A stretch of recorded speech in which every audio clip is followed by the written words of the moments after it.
I need to. I needed to reset even gone because live and Dracon's already throwing bits at you. I needed to reset because there was an update. So Ew. it did save it like exactly where I was, so it's fine. Ew. Yep. Just gonna turn the game off, turn it back on. Easy enough. Yeah, here we were. Oh yeah. 2 hours of this. It looks like one of those things that kids ride up in front of like supermarkets. Put a quarter in it. The workings of my mind are an enigma.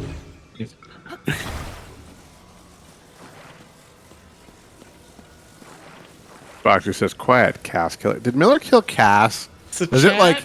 Chat was it- was playing around with Gardic Phone. I guess they were doing a different mode where you're not doing drawing. It's just playing telephone, basically. Like, one person writes a sentence, and another person sees that sentence, writes the next sentence in the story.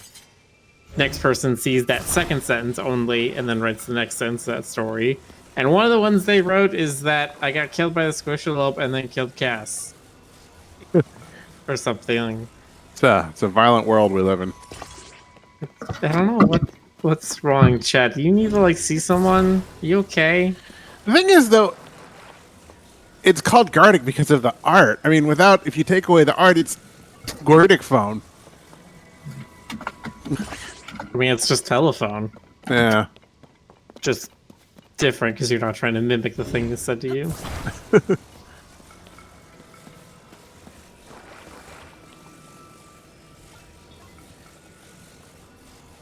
Drakon says, at least Sidon is still alive, probably. He's still alive. He's fine. It's fish food. They aren't actually going to Cat- kill off anyone unless it's like story important.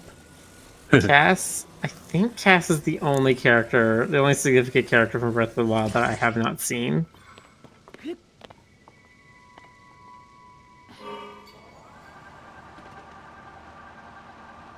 Time to take a little boat air cruise. I'm sure Cass will be in like a cameo or something, you know? Oh, if he's not in a very random place somewhere in the world right now, he's absolutely going to be in first DLC. Like, they can't not have him.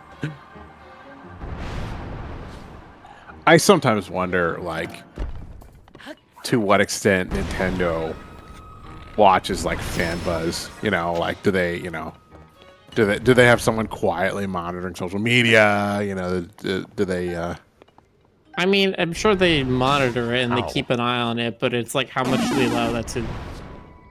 Dominate the decisions? I don't know. Yeah. I think that not so much. Oh, be wait for a second. Right back.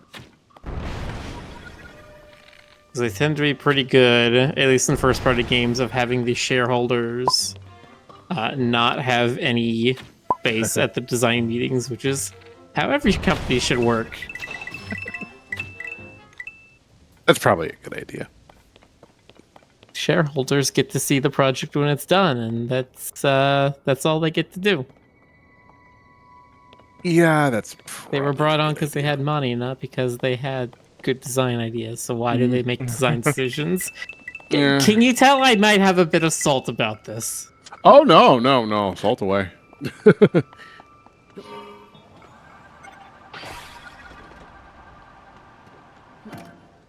Okay. What's the Trying to your get best this, option here is understand the limitations of the control stick here. It can't make me go backwards if I don't actually have any backwards control, it looks like. Yeah. So you would have to have two more thrusters or fans, I should say. Well, I think what you can do right now, at least, to get around this little bridge is just pick up the platform and move it around. Huh. Or you can go up, just go above everything.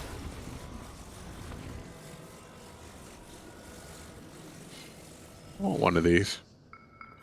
Just ride it to work, you know. Hey guys, how you doing? Nice SUV. Yeah, I was gonna say, I feel like that'd be equivalent of having like a, interior crocodile alligator. You drive a Chevrolet movie theater.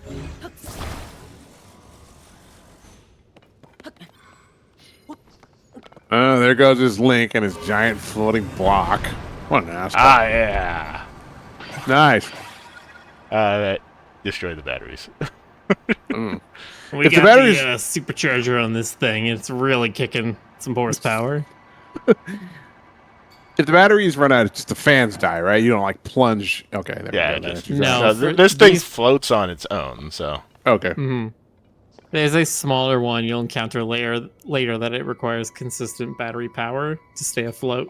Nice. If it runs out, it'll just fall out of the sky. Oh, can we talk about the new Satisfactory feature that I'm excited about? Go ahead.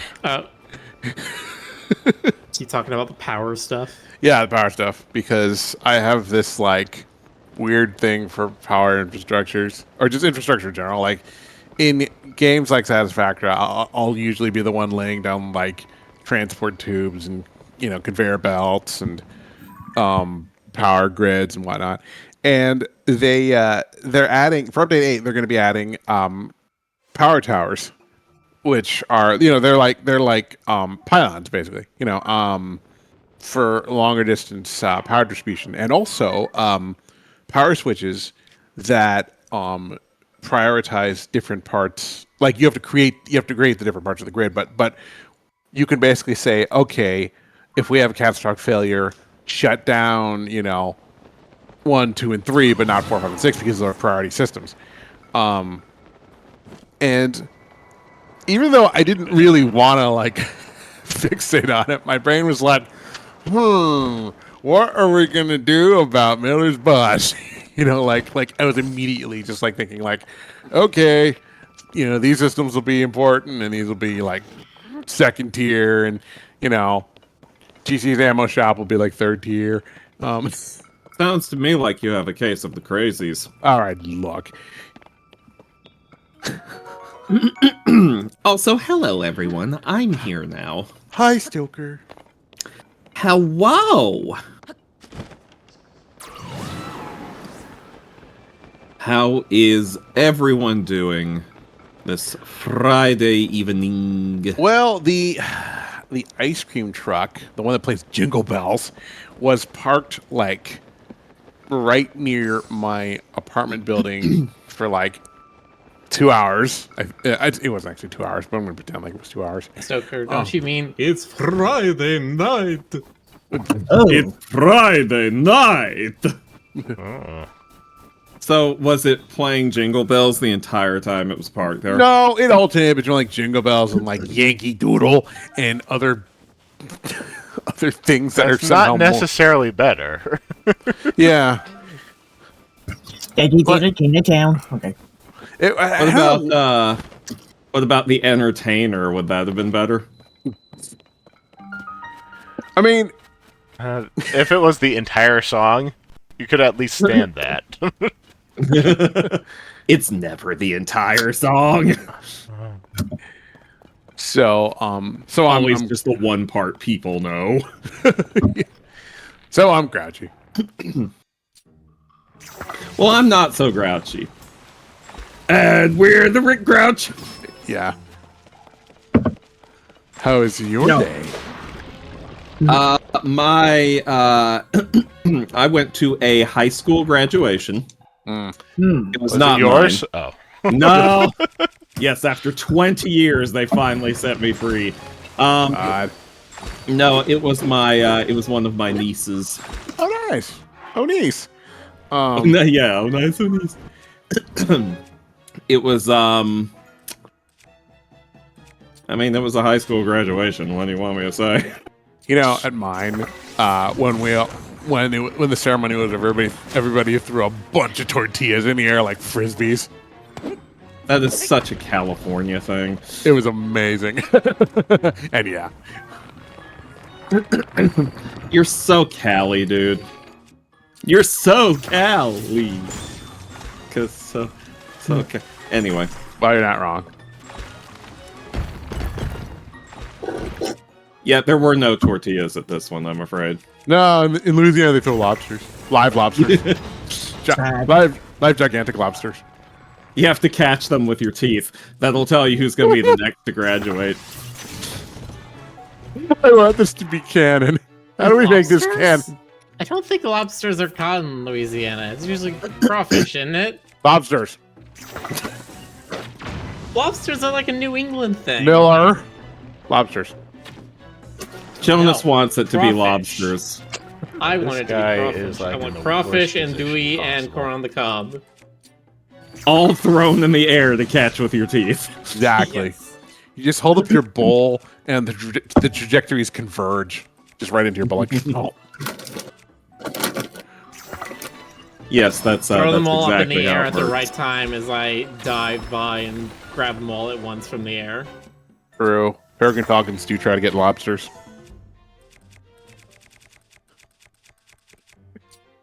Lobsters are just crawfish on roids. No, Yes. crawfish are the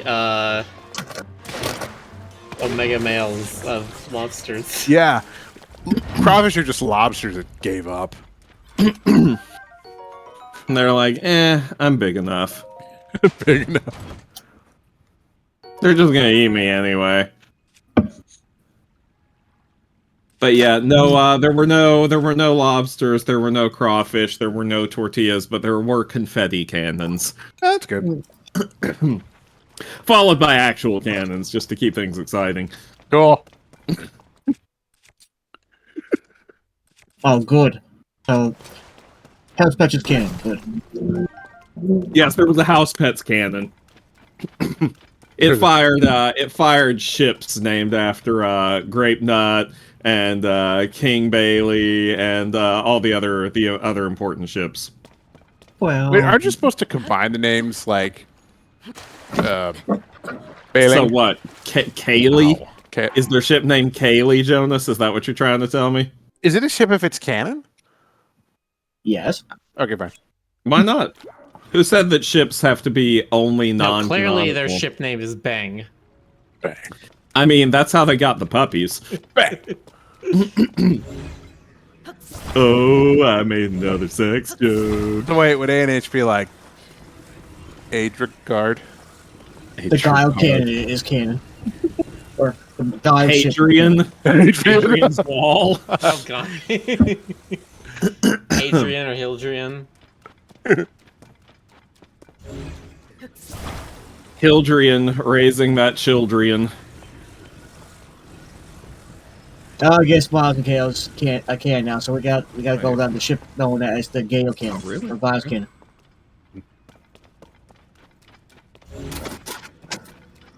So wait, is Taro and Peanut like P? No, I like the Pinot Noir. Peanut. Ta- Peanut. Turnut. Peanut. Tarnut. Do not. I wish I That could. requires a very awkward emergency room visit. Sorry, you were saying, GZ? I wish I could call it the Psychic Peanut ship, but Call it Call it the Pinot Spirito. call it Ishmael. Psychic Peanut. Peanut gets psychic powers from Terrors. I mean, I'm okay with that. Dirk says excited for this to become a whole discussion so I can yell at why fungo will be canon eventually. Fungo. If you think you might have fungo, please go talk to your doctor.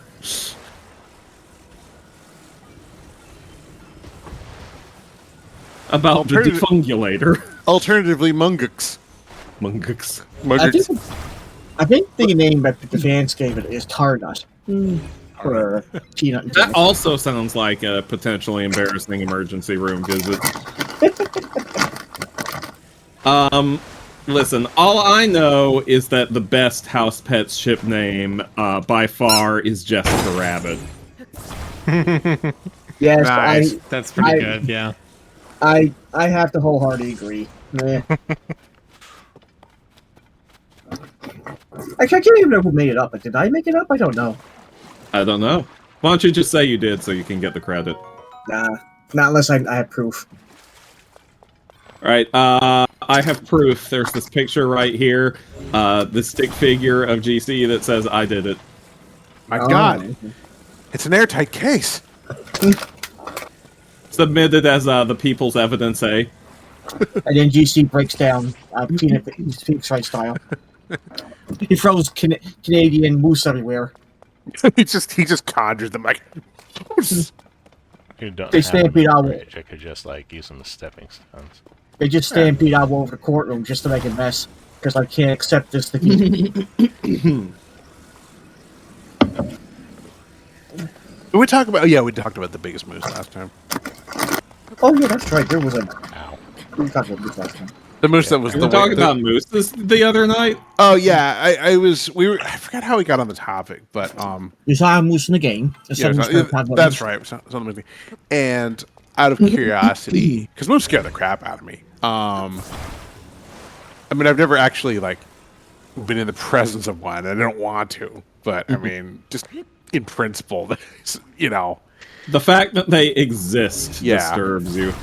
Rick mentioned they were remnant megafauna, and out of curiosity, I googled the biggest moose on record, and apparently, it was like 1,800 pounds, which is just shy of the smallest compact car.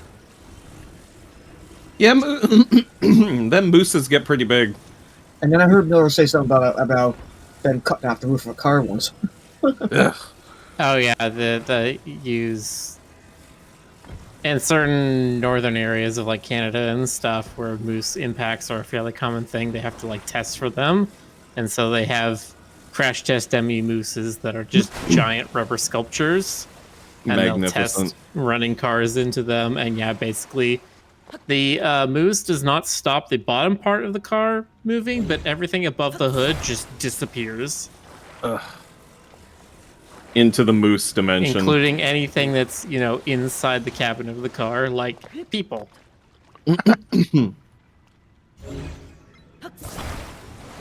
Scary. Magnificent. God, I love them. I always thought moose were intimidating after I went to see them with my sister. Apparently, the southernmost moose sighting was Santa Fe. That's pretty far That south. moose is lost. That was yeah. Look, as long as they don't come to Seattle, I'm fine. I guess. So you would prefer to be mooseless in Seattle? I can imagine Jonas now outside the window or inside his room holding onto a moose stick that says, stay away, moose. No. Mm. Chat says in Newfoundland, moose collisions are the #1 cause of traffic fatalities. Ah. Yeah, I can believe it. Newfoundland, more like Moosefoundland. Nailed it. Yeah, it was perfect. Flawless. Flawless victory. Them Newfies. Them Newfies in there. Newfies with their and moofies. I entered this one naked. Wait, what happened? Yeah, so they remember how you had the like master shrines in Breath of the Wild DLC that made you had nothing and then you had to like do them? That they apparently still really like that idea. Intermediate. So I there's think this is just an excuse to take Link's clothes away, and frankly, I'm here for it. No, there was an island in Breath of the Wild where this happened, and you Yeah. just had to MacGyver the hell out of it. Do you still have the sticking ability? you still have all your abilities, and Okay. that's how you're gonna have an advantage here. Oh, But that's something. I've seen about a dozen of these ones where they take away everything from you, and they're like, "All right, figure it out." Apparently, though, you can still keep your food buff before you walk in. All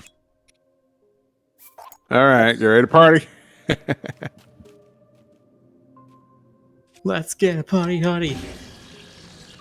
It's Party, survivalism join us, time. join us, party, join us, party, join You now us, have a join us, backpack. shake your blues away, and you can party, join us, party, join us.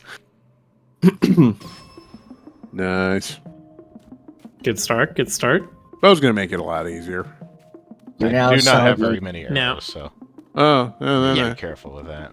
Do use everything you find in here, because as soon as you finish the shrine, it will remove everything you've picked up and basically put back your regular inventory. So don't think you're gonna hold on to anything and like try to save it. Just use everything with much abandon.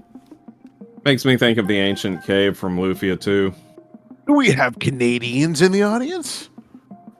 Canadians in my Canadians. stream. God. Chaotic, Canadian Canucks. Chaotic Dirk is a Quebecer. Guy named Glitch Quebecois. is from Alberta. And Albertson. I shopped at Tom Thumb myself. I'm pretty sure it's the same brand. They're all the same brand, or at least they will be. Yeah.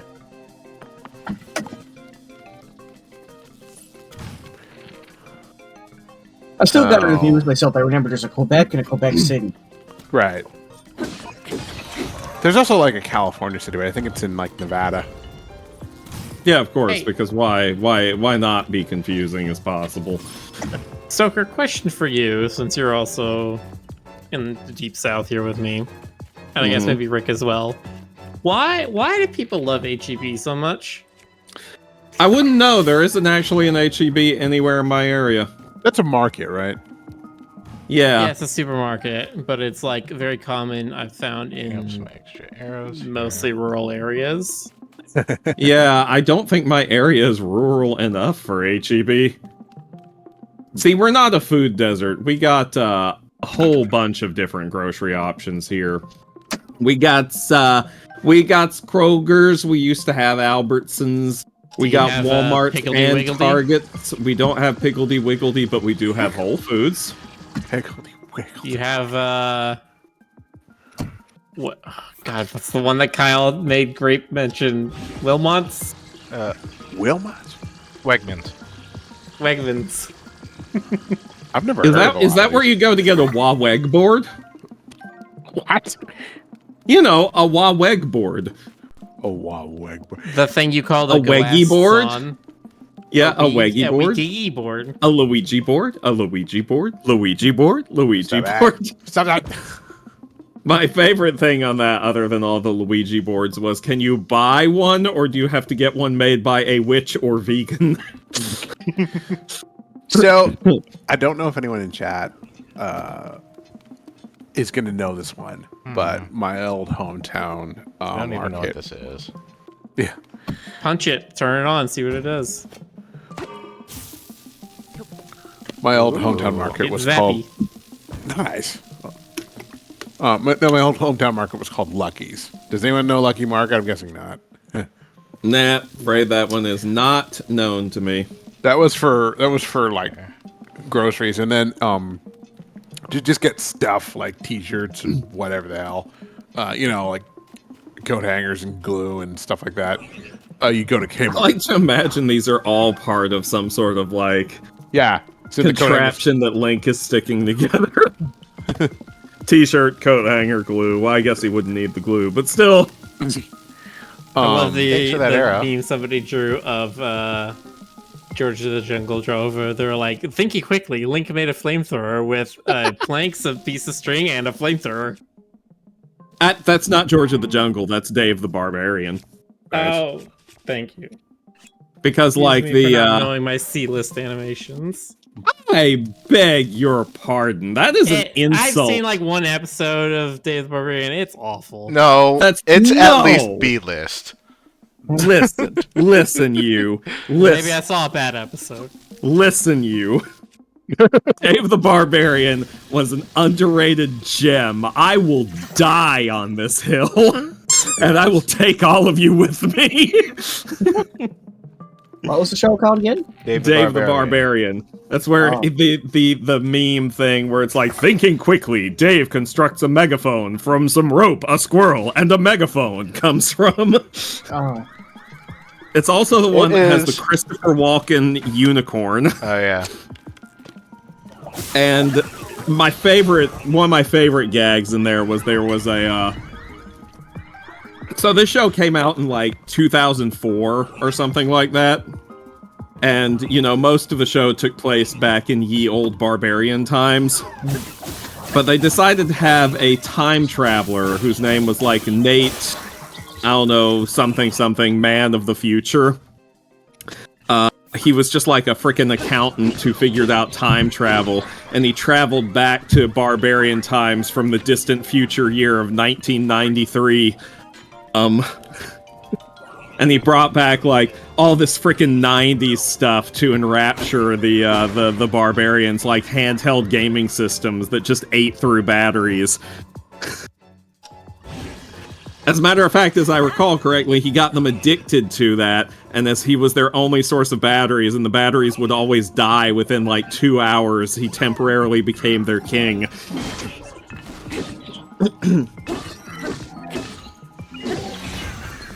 What was this guy? I think he was voiced by Richard Horvitz. That tracks.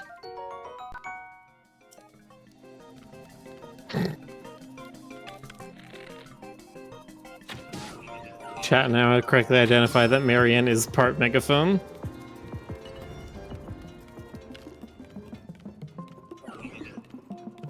The other one. Ned Frischman, that was his name. Ned Frischman, Man of Tomorrow. Good man. There we go. That wasn't too hard. Yeah, the Jetsons joke from Harvey Birdman. I found the far-off future year of 2000. He looks down, and it's like 2004. He's like, Yeah.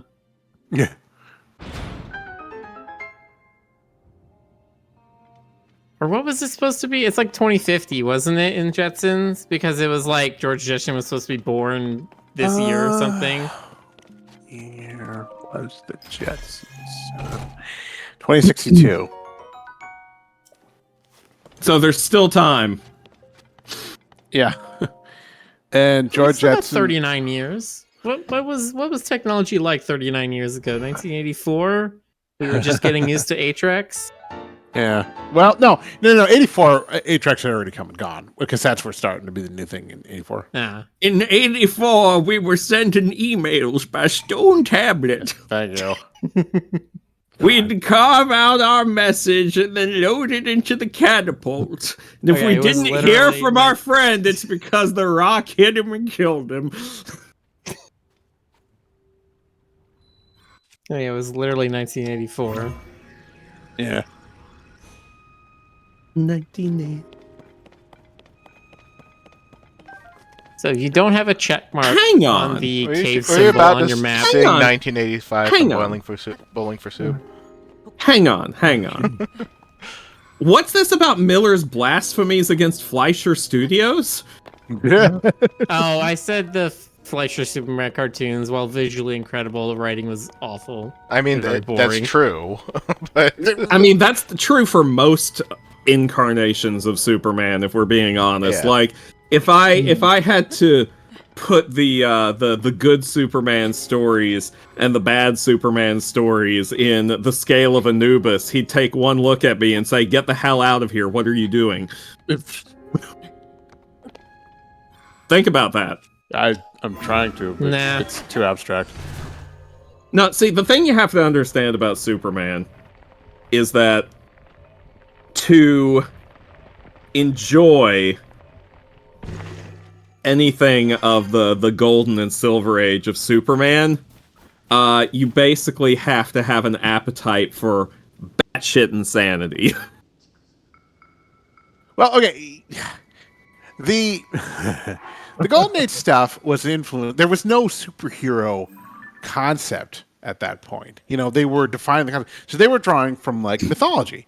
So it seems the stuff seems absurd now. But if you look at it in the sense of like it being sort of like colorful extrapolations of myth, of just pure hero's journey stuff, it doesn't seem that weird. You know, I mean, there was a lot of stuff in classical that if you illustrated it, it would look fairly absurd. You know, I'm just saying. Yeah, like that one story where Hercules' pal got turned into a All right, gorilla. Look, okay, come on. There's plenty of metamorphosis in Greek. You know, stuff, okay? Hercules' pal, All Jimmy right. Olsenus. Okay, you know what? Ooh your face. Oh my god.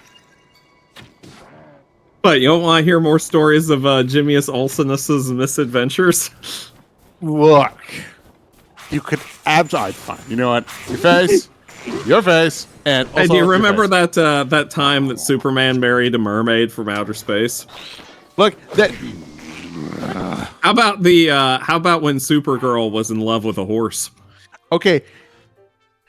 Honestly, well, never mind. You're like, honestly, who could blame her? No, I. Someone turn Rick into Horse Rick for this conversation. Do you know about Super Horse, Jonas? I didn't know there was a Super Horse. No, tell me about Superman. So, Super Horse is, there was a whole menagerie of super animals at one point. Crypto, the super dog, is the most famous one. Right, and Sparky or Streaky. Streaky, the super Streaky, cat. Yeah. Beppo, the super monkey. Yeah, that was sort of like the whole like Wonder Twins era where like, let's give them animal sidekicks. But Super Horse was a really unique case among the super animals. Because Super Horse wasn't actually a horse. Super Horse was a centaur who had pissed off an ancient Greek sorceress. I don't recall which one, but I'm going to say it was Circe because she actually plays a recurring role in DC Comics, so I'm just going to say it was Circe. She got mad at him, so she launched him into orbit. Condemned him to orbit the Earth forever. And in order to make sure that he would survive orbiting the Earth forever, she gave him all these powers so that he could survive in the vacuum of space, which is what made him super. And he was trapped in orbit, and also she turned him fully into a horse. But he and Supergirl could communicate telepathically, and that's how she fell in love with the Super Horse.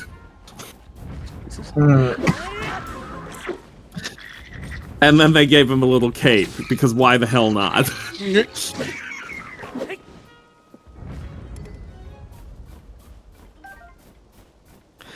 Anyway, what I'm saying is that Freud would have had a field day with this. No, okay. The Golden Age stuff was basically they would grab back mythology of it. Somebody, there'd probably be a load of like, let's make this more gimmicky, and then they'd have to find a way to kind of serialize it, punctuate it with suspenseful cliffhanger moments. And the chat is apparently still dealing with this information that I've dropped on them.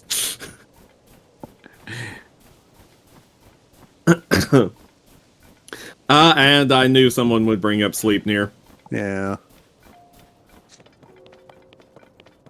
Comics back in the day were fucking weird. Not only were they weird, but one of the reasons why they repeated plot points so much was because they had it down to an exact number of how long they could expect to have a reader continuously read before they would stop reading.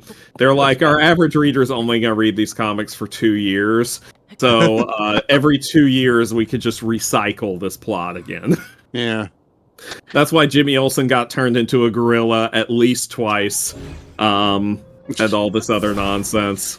Yeah, and like modern day comics are influenced and informed by the fact that there were Golden Age comics. When they write modern day stories, they're aware of the lore, for better or for worse. So there's going to be a different narrative texture. I can't Fingers subscribed at tier 2 for 3 months. Thank you. Thank you, Fingers. Yeah, but I mean the original stuff, the Golden Age stuff, is the foundation of everything. So you have to make peace with the fact that your modern gritty comics are built on the foundation of absolute lunacy. Yeah, it's sort of like how like you got Baroque and the Rococo. Like art movements being reactions to each other. The gritty modern age stuff the Silver Age and modern age stuff are direct reactions to the Golden Age. Like they didn't need to go in that direction; they chose to. Yeah, they I mean, a lot of it, let's be real, a lot of it is also very specifically a reaction to the 1960s Batman TV series. Mm-hmm. Yeah, no, that's true. That's true. The Red Scare, Cold War. The thing when you said Super Friends was extra cheesy, but by the time that Super Friends was airing, that was already kind of phasing out of comics because that was entering the era of Frank Miller and Dark Knight Returns and things like that. Yeah. And God, Watchmen. imagine an episode.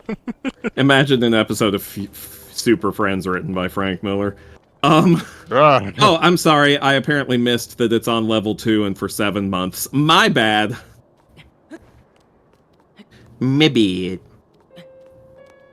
Also, Super Friends is, of course, the source of the Aquaman is useless meme, which everybody's been fighting to break Aquaman out of that ever since. Right, so Aquaman becomes this like badass bearded water Thor with a hook hand. Thor. I mean, okay, the hook hand was a bit much, but like. Their idea was to make him Arthurian. And it's like, okay, so that story where he gets betrayed and loses his hand and has to take back his kingdom, that's great. Nobody knows any other Aquaman stories after that one.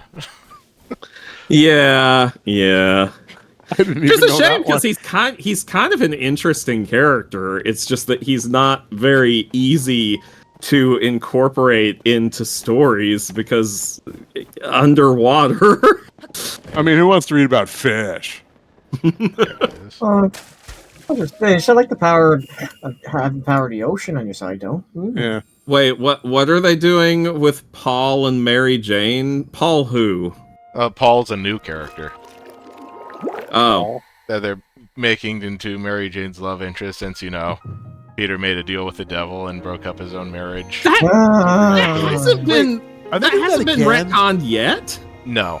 No. I don't think that they're going to unless somebody who is actually pissed off at it becomes head of Marvel Comics. But that hasn't happened yet. It's just wild to me because I don't know of a single person who likes that. Wasn't there like a big storyline like a couple decades ago that was like, like Spider-Man? Hang on. Is Zelda talking? Yes. Oh, she is. Sorry. Yeah, sorry. Hey, look in the background.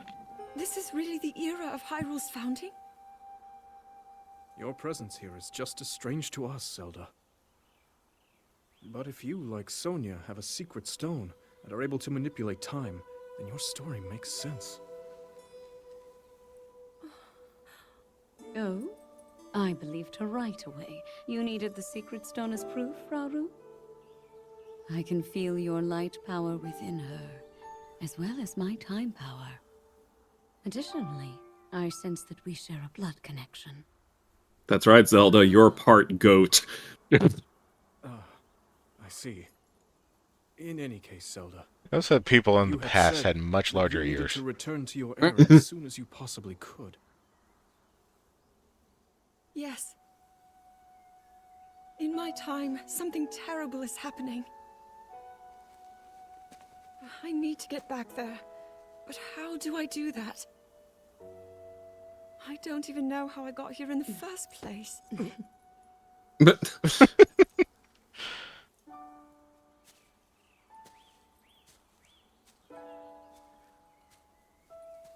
Now, Zelda dear. You don't need to solve your problems all at once. Why not come back with us to the castle, No, We'll tell everyone that you're a distant relative of ours. It is true, after all. We'll get you fresh clothes, too. I'm sure an answer will come to you. Wisdom takes time. Come Zelda, come on. if I didn't know better, I'd say they were propositioning her. I wonder. Minoru. She may have some idea of how to get you back to your era. Minoru, you said? Yes. She knows far more than anyone about our people. And like us, my older sister has a secret stone. We'll call on her. Raru's not Hylian, is he? Something else, right? No, he's a Zonai. Oh, that's right. It's Zonai. Are Zonai only specific to Breath of the Wild? Yeah, this is the first time they've appeared. Right. Okay. Oh, Yeah, they're it's the tier. newest kids on the block. I get it. It's a tier. Can we see Raru's secret stones? Kit Foxboy, now you're speaking my language. Oh, no, okay, that's it. Both in the penalty box. Get out! Unfortunately, they did, name it that in the game. Nice. Too, Rick. Okay. Raru, more like Raru. So help me out here because I have never played Why are there sentries here? Skyward Sword. Skyward Sword is the earliest game in the chronology, right? Yes, Skyward Sword is the first game chronologically. So Up until Skyward Sword, it was Ocarina of Time, but Skyward Sword went further back. So Skyward Sword, was that before Hyrule was founded? Yes. Okay. So, Skyward Sword basically- established that the Hylia worshipping people started in the sky, and then this game also mentions that the Zonai came from the sky. Okay. And that most of them stayed up there. Rauru and Minaru were the only two that came down and stayed down. Oh, okay. Yeah, it was, Actually, I'm pretty sure before, now that I think about it, before Skyward Sword, they hadn't even established that there was a goddess called Hylia. They had established that the people with the pointy ears were called Hylians, but the goddess Hylia was never mentioned by name, to the best of my knowledge, prior to Skyward Sword.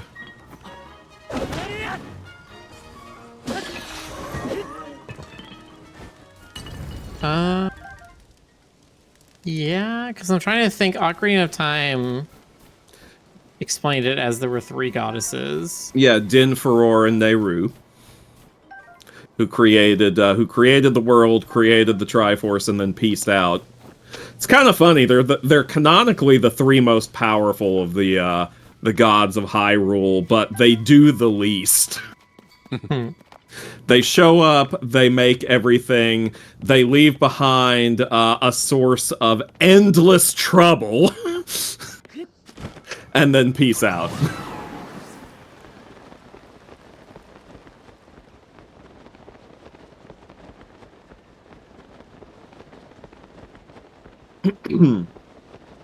And then we get some more minor gods in Wind Waker and Twilight Princess.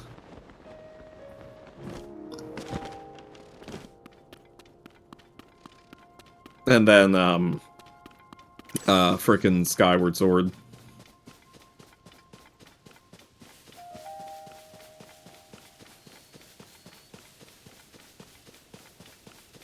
Which also gives something of an origin to Ganondorf, which has been somewhat controversial in some circles. Right. It was okay. Literally, like I'm looking at the Wikipedia article for Hylia, the first sentence. The goddess Hylia was entrusted with the protection of the Triforce after the Golden Goddesses created the world. So she's the Archon to the Garden of Eden, basically, whereas the three goddesses were the actual creation deities. Mm-hmm. The Archon? Like in Star Trek? Or whatever Yeah, it it's is. known What's as the thing called that guarded the Garden of Eden and had big It was sword? called an angel. Yeah. No, it was a specific. With the flame I mean, sword. it could have been the cherub, I suppose, but Archon is a term from Gnosticism, which is a lot later. Uriel. Uriel? That's the name? Oh, was it supposed to be Archangel Uriel? Yeah. Okay. Oh yeah, stands at the gate of Eden with fiery sword. I can remember that image much better than I can remember the story. Obviously, I'm a medieval peasant that just looks at the stained glass windows, and that's all I understand. I mean, that name does not actually appear in the Bible. It was, made up at some point. I don't know. Yeah, it's basically you get the archangels named in like midrash and rabbinical literature and stuff like that, and they came up with a list of 7 of them. The most famous ones being Michael and Gabriel, who in the canonical Christian Bible are the only two angels ever mentioned by name. What about Metatron? Metatron is not in the Christian Bible. Oh. Nor is he in the Torah, I don't think, or in the Hebrew Bible. I'm pretty sure he only shows up in like midrash and commentaries. Yeah. Yeah, The name sounds Greek. a lot of those names only name show up appears in 3 times in the commentaries and Talmud. apocrypha and.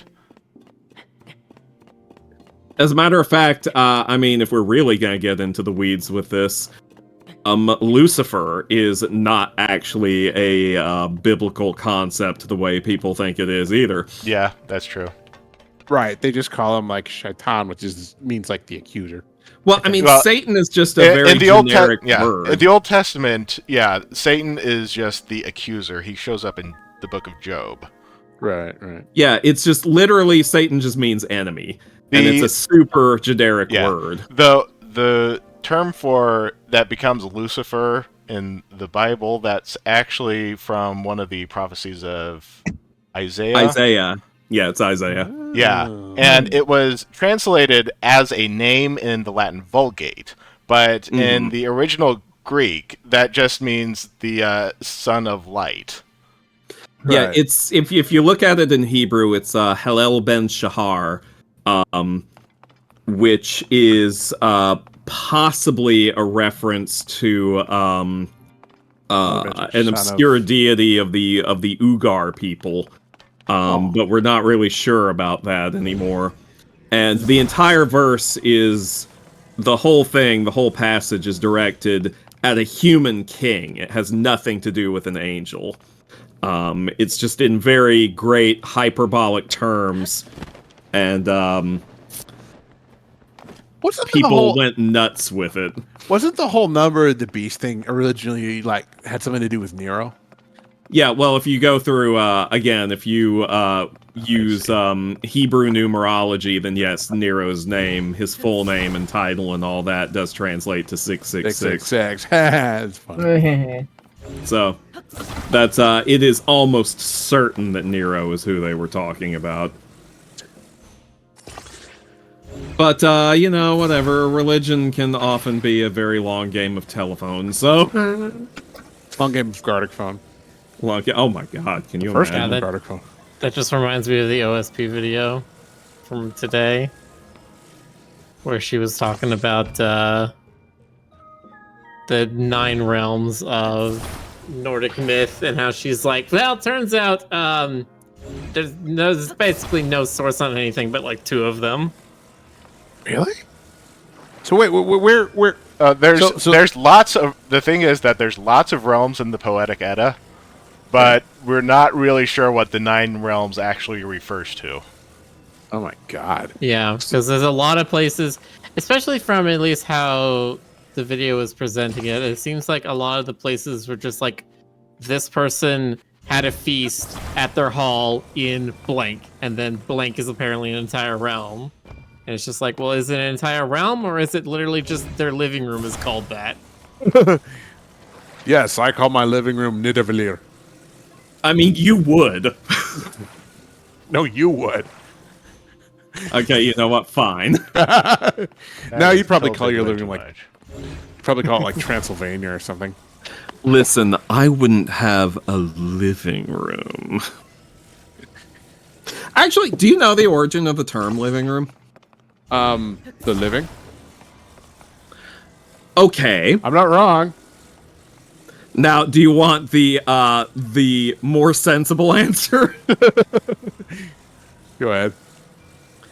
Okay, so people didn't always have living rooms. People used to have parlors. Okay. Well, yeah, parlors or what do they call them? Like Sitting rooms. yeah, sitting rooms. Thank you. Yeah. Yeah, parlors, sitting rooms, etc. And the parlor served many purposes. It was a place for people to chill and relax. It was a place to receive and entertain guests, to sit and read and do needlework and gossip about bullshit and all kinds of things. It basically was the living room for all intents and purposes. But they were usually smaller. And sometimes, if you were really fancy and hoity-toity, you had a parlor and a sitting room. Because you're like, ooh, this is my room for where I specifically park my ass. We got a parlor and a sitting room and a smoking room. But another Or function... the drawing room. The drawing right. room. Which is actually, the withdrawing room. That's the place that you go when you're tired. Right. But another purpose for parlors and all these other places was for holding wakes and funerals. They would just lay out your kinfolk right there at home, as Ray Stevens would say, and you would have the whole thing right there until the Undertaker, took him off to be buried. But funeral homes began to see extra dollar signs in the idea of having the wakes and funerals and such outside of the house, so that you would have to rent their space. So they started a marketing campaign with the help of magazines to make people, to get people to start thinking that it was inappropriate, it was weird, it was morbid, it was gross to house the dead in your own home. You should get them out to the professionals as soon as possible. And they were like, the home is for living, so out with the parlor and in with the living room. Oh.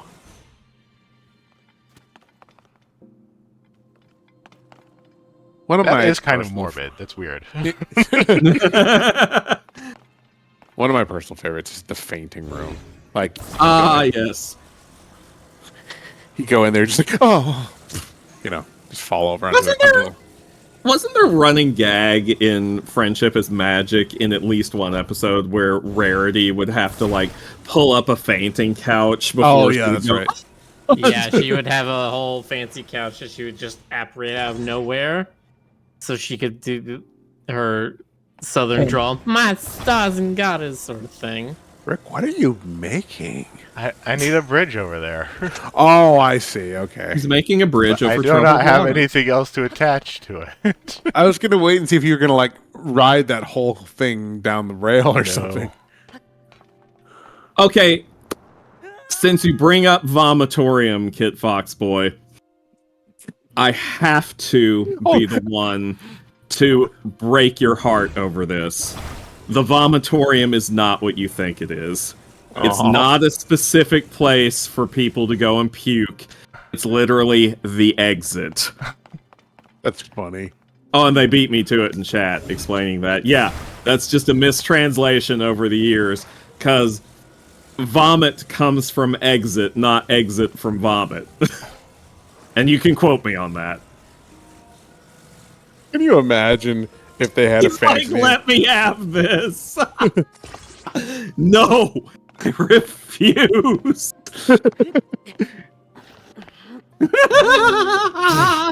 Rick, what are you doing? Trying to get to that ladder. Rick They is do not having give me a lot of options here. Man. Rick is thriving. He's moisturized. He's in his lane. Definitely don't need the ball there, I can tell you that. Okay. You need... I usually just puke at the exit. Okay, in that case.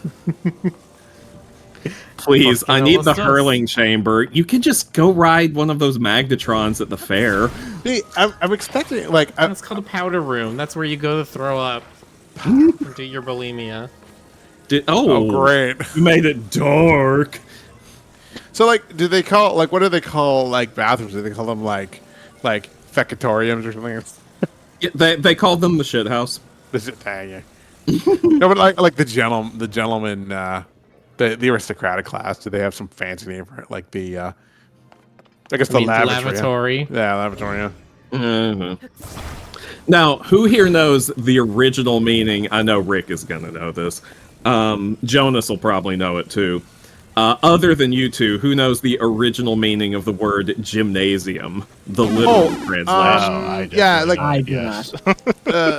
Yeah. What'd you say, Rick? I definitely know it, yes. Yeah, of course you would. If there's anyone in this call other than me who would know it, I would expect it to be you. I know it has something to do with like nudity. Yes, it did.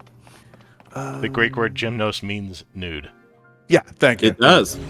It is literally, the literal meaning of the word is place to be nude. Yeah. Because, they did their exercises nude. They hung out nude. I'm Adrian's like Stoker, off to hit the gym. No, I mean, you still see this surviving in a few English words, like gymnosperm. Right. Nice. But, yeah, it's just, Wait, so is a gym rat then just a... It's a naked mole rat. Yeah, I was gonna say, it's a little creature that doesn't wear clothes. No. Dad.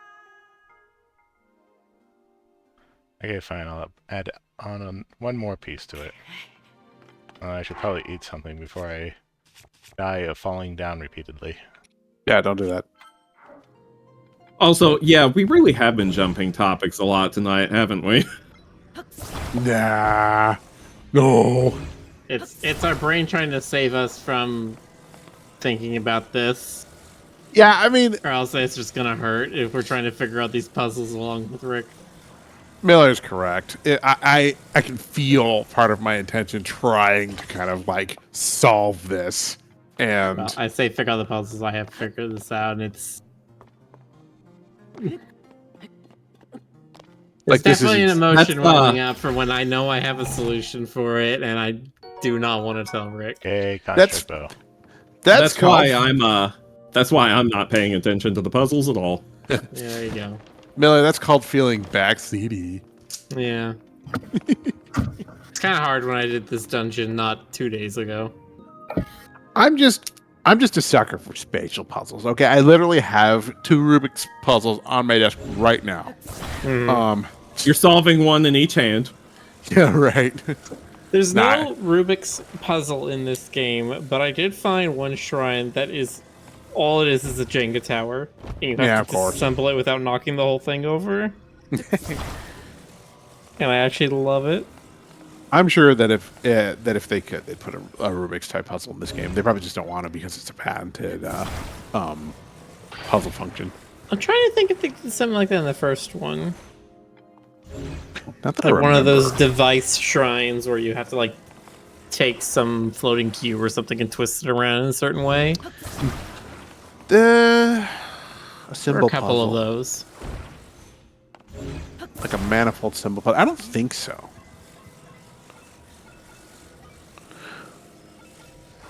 They don't do a lot of symbol-based linguistic stuff in this game, or even color matching stuff. It seems like it's mostly spatial puzzles. Build your own solution puzzle. It's outer space. Well, the one I'm thinking of is it's you'll have a cube that you're floating there and you can spin it around. And it's got 6 sides on it. On each side is a torch sconce. And above the cube is a thing to light the sconces. And then on each side is a jet of water that's threatening to put the sconces out. Actually, Rick, so you have to rotate in a way where you light all the sconces without putting them out. That was Breath of the Wild? That was in Breath of the Wild. Oh, man. That was one of the ones I remembered the most. Might have never made that shrine.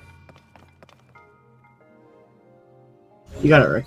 It was very, very tricksy because it was one of the ones that very heavily relied on motion controls.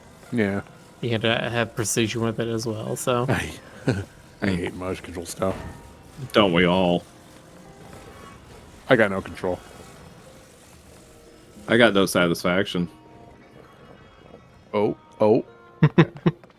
That works. All right. I thought you had the riders, but then I forgot you got the... You got the glider. Yeah.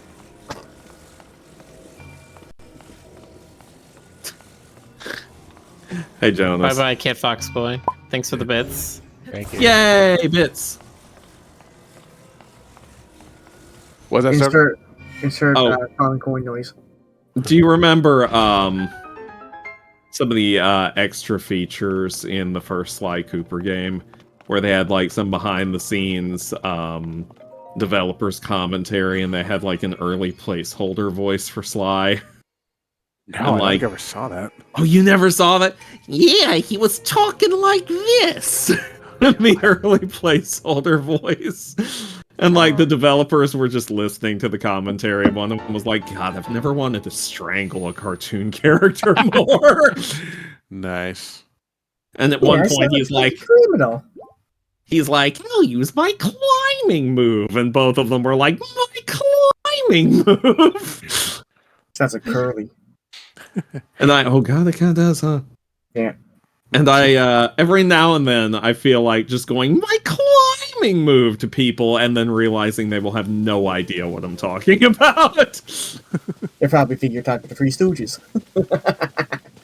Oh, it's sabotage.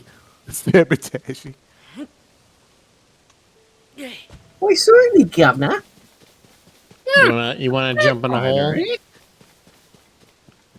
Do I want to jump in a hole? Do I Hey, have Judge, anything you like better it? to do than jump in a hole? That does not look like a thing you want to jump into. But Do it, jump in the hole. I know when I was a kid, I used to imitate Curry like nonstop. He was my favorite Stooge. Say Well, in the I say you can jump Norchito into it 'cause you invade know- my voice? God, can I? No, now it's Curly. My climbing move. Climbing. sorry, you were saying, Miller? I was saying you could jump into it because you know now that the light roots are all in the same place as the shrine, because you have a shrine so close to the entrance. You can basically jump down the hole and just immediately be at a light root, activate it, and then just come back up if you don't want to stay down there. Take a look. Contrary to what people might believe, I used to rough a Curly when I was a kid with the voice acting. Ow. Nice. Oh! Ah! Yeah, you make sure you use the dive move so you have Oh, that's Mario. No, that's close to It Curly. sure feels like that's a cutscene for at least part of that, because it won't let me adjust my position in air. because you weren't doing the diving move. You need to press R and then he'll go into like a chest first dive. If you're going legs first, then you have no air control, because that's how you fell in Breath of the Wild. Okay. And they added a new mode. No. Huh? Ah. Oh, shit. Oh no. Yiga? Yep. All right, let's party.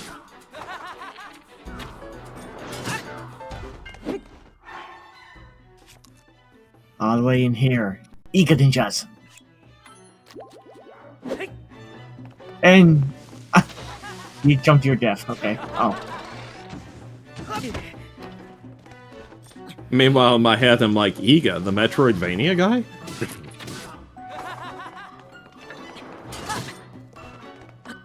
All right, they got some new moves. No, it's the same. Ow. I swear Link moves slower in this game. Yeah? Well, maybe that big axe. No, I'm kidding. I know it's not. Nah, it's just you're getting readjusted to the controls. If you do feel a little sluggish, though, I did turn up the camera movement option from normal to high, just so you spin a little faster, like when you're aiming arrows and stuff. Ah, the Mayonnaise! Bananas. Bananas! I like to eat apples and bananas. I like to eat apples and bananas. God, I still remember that song. Go to the camp. Yes, I am. Oodles and I'm doodles. so ambiguously camp.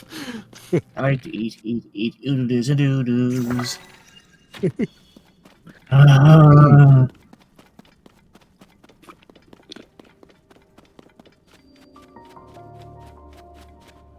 Tickner light root. I don't know why, how they came up with the shrine names and the light root names. They're always so weird.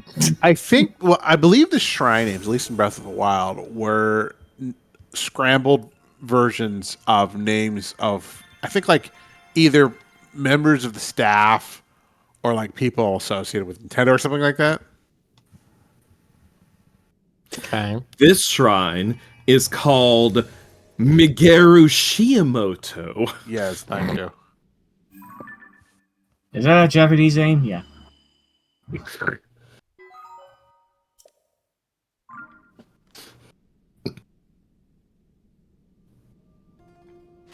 What's that? Is there like a square or something on your map you revealed? Oh, that's where you came down. Yeah. Okay. All right, so the reason, okay, so yeah, they're phonetic. They're named with the Japanese developers, but they're phonetic and they're scrambled. Like the phonemes are scrambled. So it's not like a one-to-one letter change. So instead of saying Sakurai, there would be a sa, a ku, and a rai, and it'd Right, be like and then you- Rakusa or Rakusai, something. yeah, exactly, yeah, you got it. And then Chop up the names. and then when it's localized, they added some, they took some liberties with it, I guess. As they always do.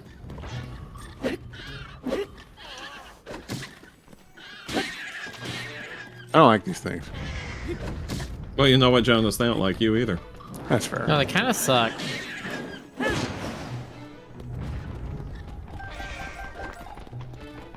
Oh, Fed says the names of the light roots are their shrines above names, but backwards. Oh. There you go. Well, flap my jacks. Flap them! Okay, here we go. Flap them harder!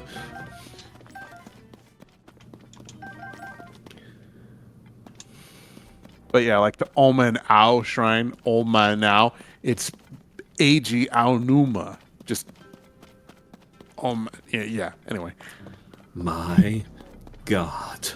Or like Takashi Yamamoto. Take the first two syllables of his first name and the first syllable of his last name, Takayama, and then reverse it and you get Kamiyatak. And then Wesker takes off his glasses to reveal another pair.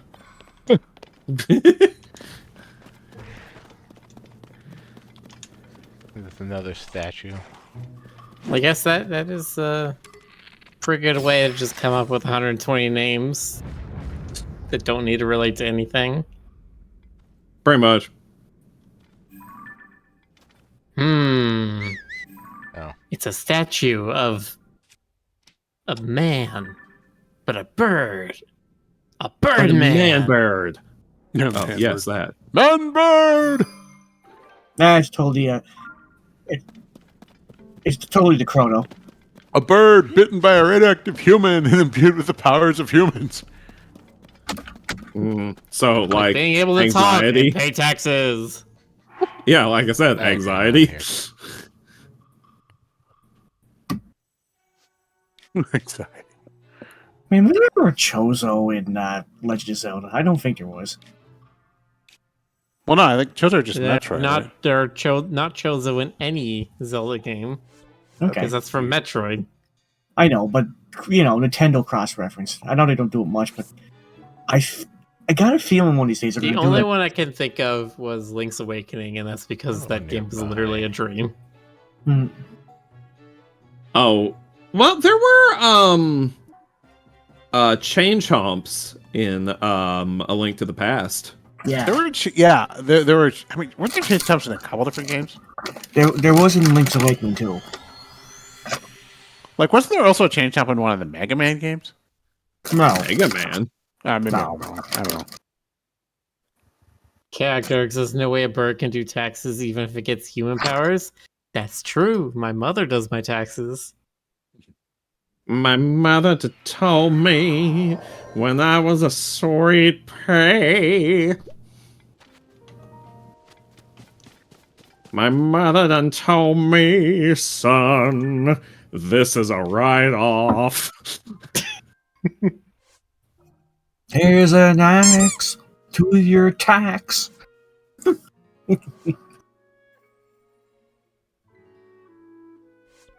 We're strange, aren't we? No. Not at all. Compared to the rest of the world, we're normal. No. Nah, kid. The world's beautiful. We're crazy. I don't know about that. Okay, I'm crazy then. I am definitely crazy. Nah. Somewhere along the way, a bolt fell loose. Crazy in love with you. Crazy. I am. Yeah, I just appeared in your store. Sorry about that. I like that little detail though. He's like, where'd you come from? Mm-hmm.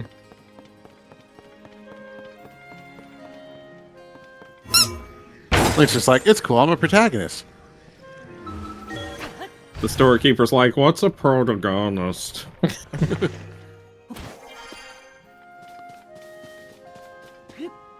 I'm the hero of Hyrule. All right, you can trust me. Are you? Now the let me hero? break all of your pots.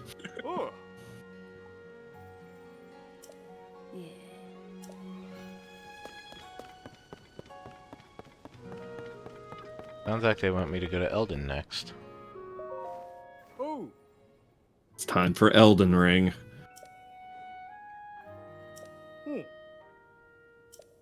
Hey, Mirror, look, we're home. I didn't realize it until somebody said it later, but yeah, this is also an open world game that its color theme is gold, with all the Sky Islands being like gold leaf. Yep. Or golden leaves and grass and stuff, and it's like, why is that a thing? Gold this with game influenced by Elden Ring, or like? well, I wouldn't say that. I don't know if it was. I mean, probably. I'm sure that Elden Ring had a little bit of influence on this because there's no way that they couldn't notice. Yeah. What do you think? People who made this game didn't play Elden Ring? I know they did. Oh, I'm sure they did. Oh, I'm sure they did, but gold is pretty much was a standard thing in Link to the Past as well. Yeah, I mean, there's a whole other realm called like the Golden Land in Legend of Zelda. Yeah. Also known as the Sacred Realm. Right. Maybe they are alluding to that in this one? I don't know. Also known as Salt Lake City. All right. I don't know. Viva Las Vegas, the city of gold. No.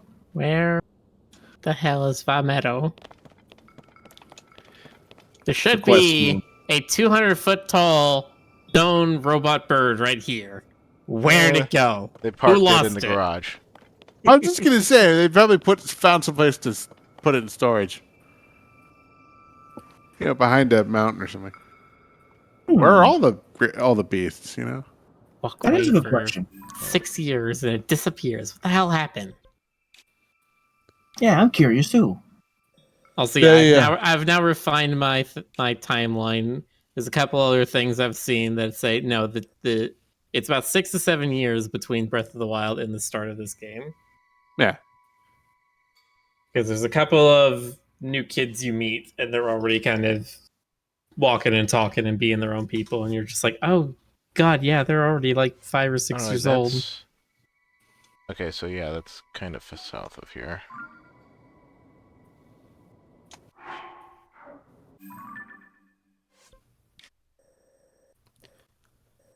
So it's like, yeah, somewhere over there on one of those Somewhere in plateaus. Tabantha.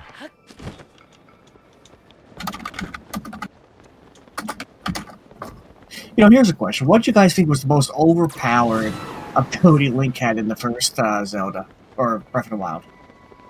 Definitely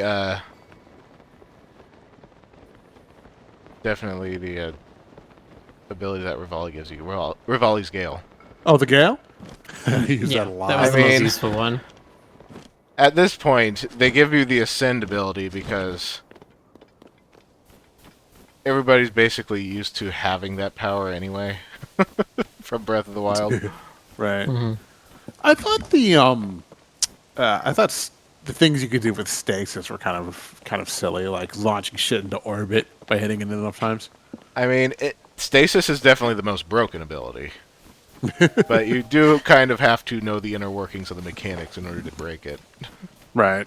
When I first played the game, my Mythos Grace was what I thought was pretty overpowered. That's just a heal. I'm not gonna. Yeah. I mean, It's you not can just any heal heal. like a dozen different ways in this game, so. Yeah. I'm not gonna lie. I used all of them copiously. Like I just but oh puppy. It restored you for puppies, full. they coming. Pupperinos.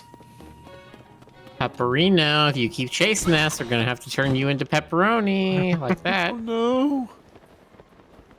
Brought it on himself. Okay. There is a crater here. And there's a unfinished shrine right there.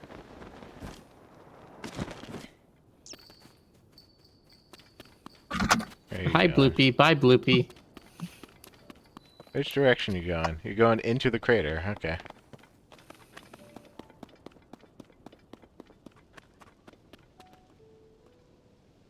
That's not that deep. It's not that deep, bro.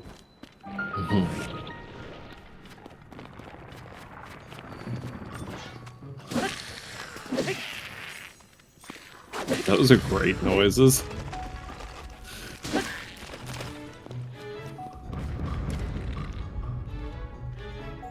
That's your friend. Yes, that's my friend.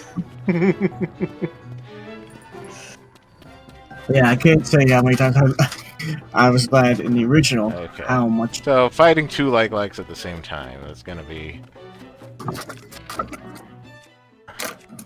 a bit tricky, since I don't think I have any bombs.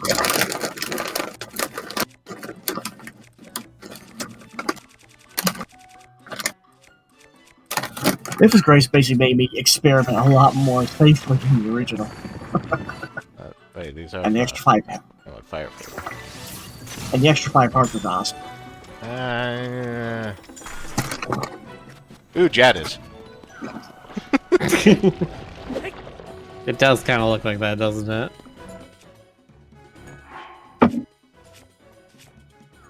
Also, BRB.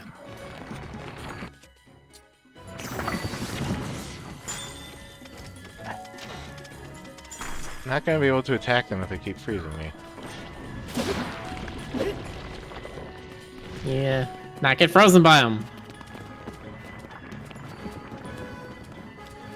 Yeah, Rick. I mean, have you tried not being made of so much water? Yeah, look how that worked out for Ganon.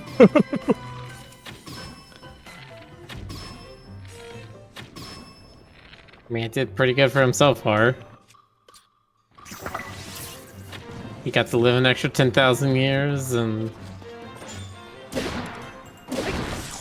There we go. I kind of felt sorry for Ganon and Waker. Yeah, well, I mean, that was the only one where they attempted to give him, like, any sense of humanity at all. Yeah. I mean, he was still evil, but... Yeah.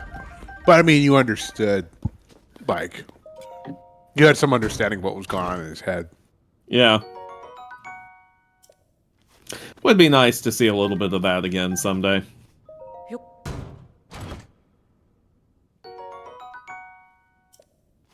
there might be a bit of that here. Oh, excellent. Oh. Oh.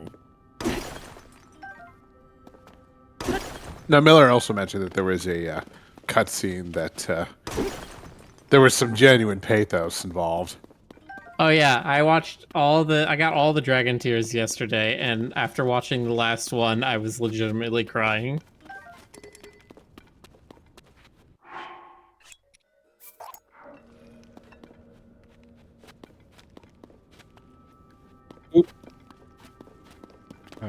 rocket. Excuse me. Go touch the Jadis. Oh, yeah.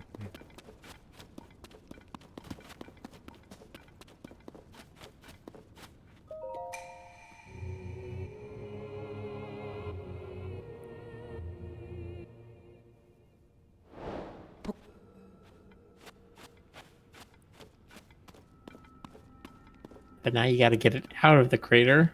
Yep. Impossible. It can't be done. I am going to I'll attach feedback. rockets to it. Do it.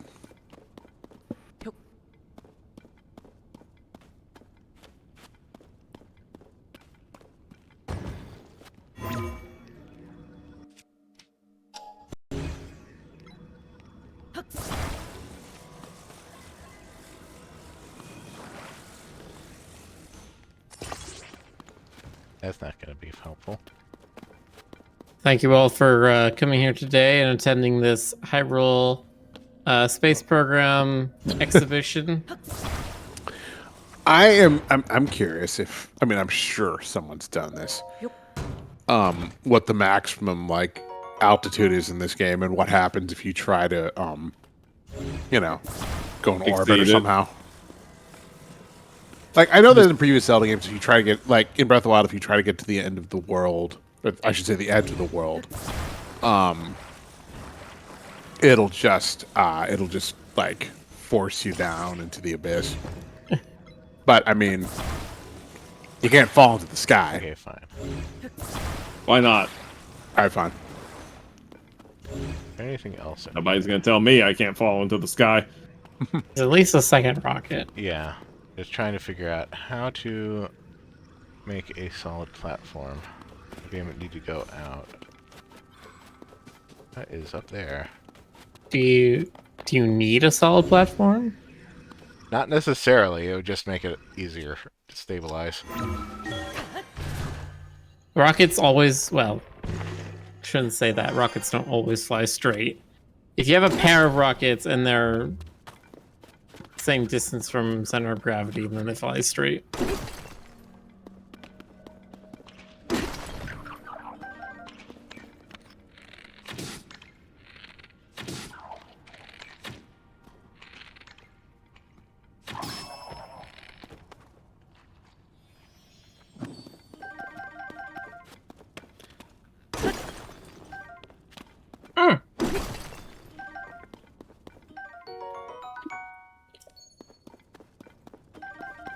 I'm sure someone has found a way to test the altitude ceiling. Like, someone's... Oh, it's not even that hard, because you just find one of those floating platforms in the flying island, like what we saw earlier. Right. Put a rocket on it, ride that all the way up, and then when you get to the top of that, take a rocket capsule, and then put that on, and then ride that all the way up, and then, like, you know, every time you run out of one rocket, then you open up another rocket, add it on, just keep going and going and going. Because if you put all the rockets on together, they'll all fire at the same time, and I don't think you'll go as high. My guess is it's like an instant kill or a rapid kill region after above a certain height. Maybe. Like you just- yeah, it probably you just start- kind of like phases out like in Breath of the Wild when you're in the Lost Woods. Right. It would just kind of like fade to white. And you'd respawn at the last place you were safe, at safe footing or whatever. Right.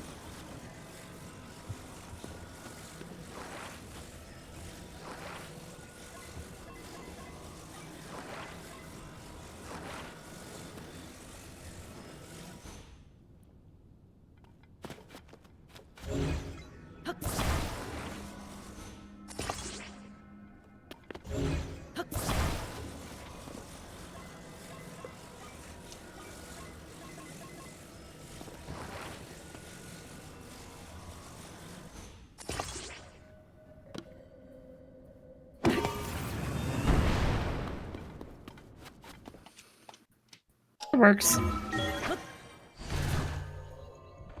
I mean, it's not in the crater anymore. Not sure where it went. Well, if you go Somewhere look at- else. If you go scan around, you should be able to see the laser somewhere. There it is. Wait, did it go back in? Uh-oh. It must have gone out of bounds since we're close to the edge of the world. No, it looks like it went back underneath. If it fell off the edge of the world, then yeah, it would have respawned back down. Ah, okay. It went back to where it was. 2 rockets is too many? No, I just went the wrong direction. Hmm. And here we've got Link carrying the kryptonite.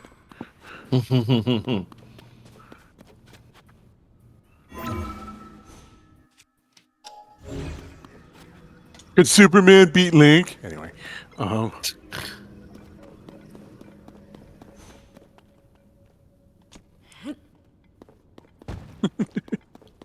Do you have any Zonai devices on you? Maybe you could just make a hot air balloon to pull it up kind of I slowly. do not have a lot of Zonai devices on me.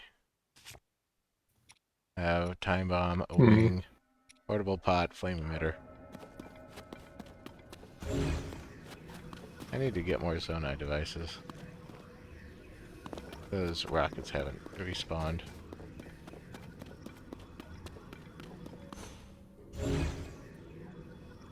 Okay, let's see here.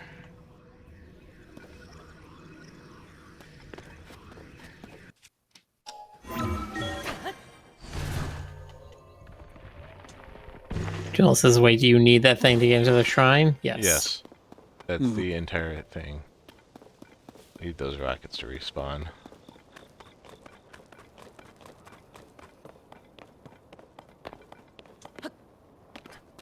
Well, you could just go back to looking for that geoglyph and then teleport back to that pedestal. Metaphorically speaking, aren't we all looking for that geoglyph? No? Say yes. Even metaphorically? Say yes. I mean, I guess we're all looking for that next high, but Say yes. the geoglyph counts. I mean, you have to be up high to see the geoglyph, so there you go. Miller. Let's see. How do you like that, Obama? Look, need I remind you, you are the bird, okay? Yes, and I don't know. I don't follow up to There's that. these signs pointing this way.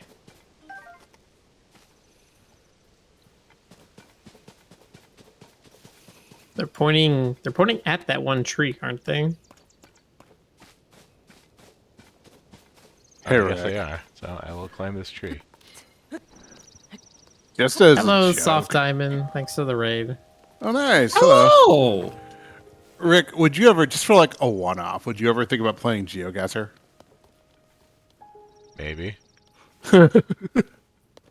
Toolin, get out of the way. Get out of the way, Tool. Apparently there's a multiplayer mode. There is. If they're the bird, does that make Stoker the bug? What? The No, bug. Stoker's the bat. I am. It's Twoo. Ooh-woo. We got Rick the skunk, we got Game Cobra the cat, Stoker the bat, Jonas the raccoon, and Miller the bird. And Steven! I'm a cute little trash panda. Those look like turds. Those are totally Talus turds. No. You blew up the Talus toilet. No. They don't call it an outhouse, they call it an out crater. Oh no. Because when they be dropping bombs. Oh, now you're inside. Sonic got a Chaos Emerald. You should probably wash your hands.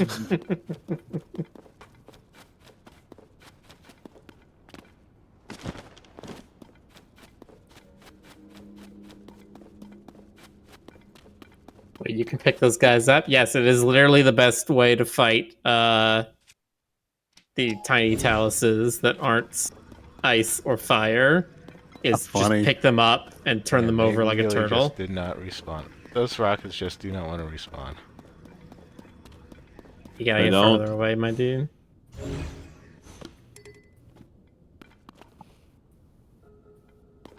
Go find the geoglyph, come back later.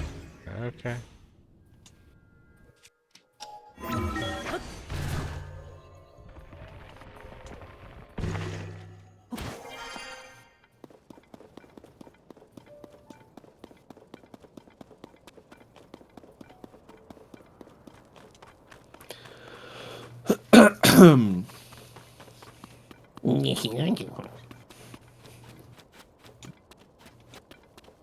No, Ashtaroth, the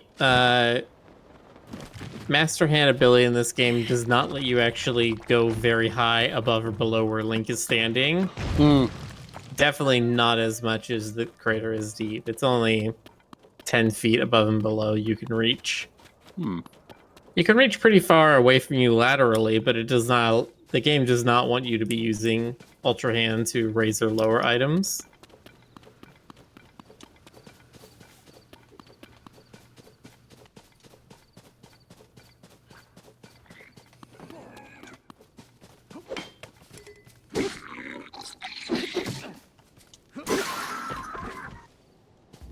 Harassing that poor innocent traveler. Yeah, I'm not talking to that traveler. It was a secretly an evil villager from Resident Evil. You're like, that traveler can deal with it. He was a Ganado. The traveler could be Yiga. Alright, so I think the geoglyph is a little closer to the Forgotten Temple Chasm from here.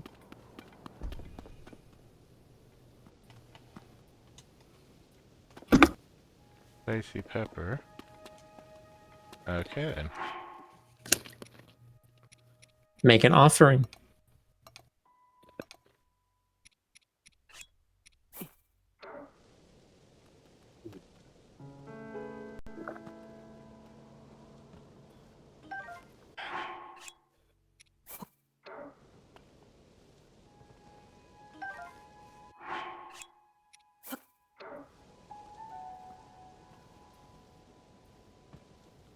There we go.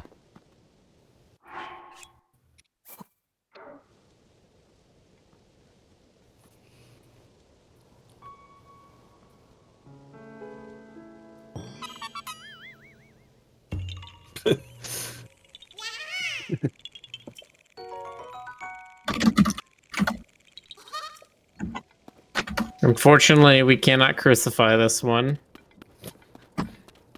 We can only do it to the ones with backpacks. Man, I was reading about how, like, just everybody is just torturing the Koroks as much as they can whenever they find them in this game. There was a whole article that was like, gamers will not stop violating the Geneva Convention with Koroks. I saw one earlier today where they had a Korok up on a crucifix over one of the giant holes, and then they set it on fire so that it would fall apart and they would fall into the hole. And right before the Korok fell, he said, "I have to go to my friend," and then he fell.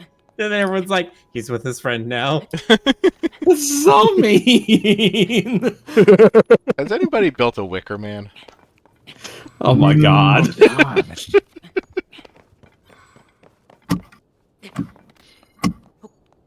I mean, there was that one meme one that got famous real quickly where it was just a really shitty stick figure, but it had a cooking ball. I saw that. Who didn't see that? I saw the one when I saw the one Miller talk about it reminded me of the Gobblebot crucifix scene. I'm like, oh, come on. Gabumon died for your sins. Yeah. That's right. I forgot about that. Jeez. You know, it's funny, the stuff that, like, they just don't even bat an eye at it in Japan, and then in America it's this big deal. Yeah. Because vampires. No, I'm kidding. Yeah. It's not just vampires.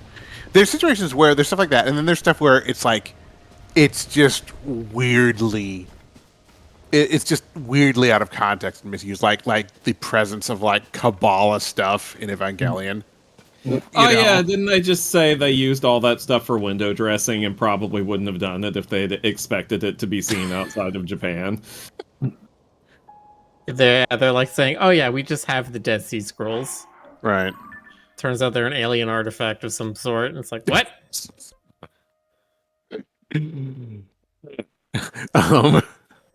It's also weird when Hebrew is used as this like like scary mystical language that no one can understand, and I'm just I'm just looking at it like, oh, okay, that just says halacha or something like that. Stop that. Don't make me in the Norchito.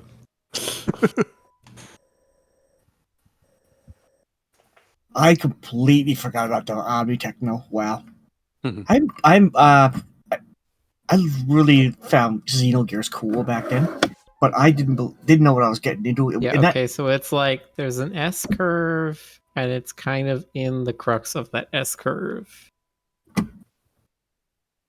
problem with this map is that it's clearly of the land from like several thousand years ago. Yeah. I mean, it's you not see a all perfect these one-to-one. rivers and lakes here. Those are not actually on the actual map. Yeah. So it's from Raru's time. Well, they are. Okay, so I think the S curve is this thing just to the east of you. That's the curve in the canyon face.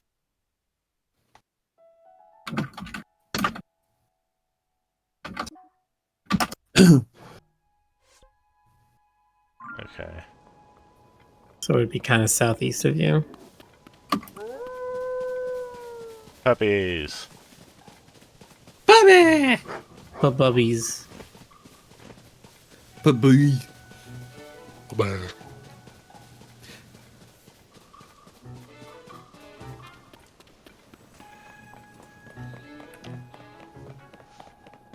Banui.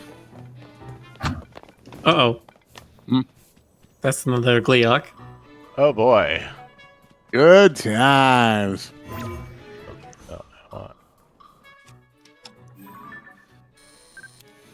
Now, I've always loved saying Gleok for some reason.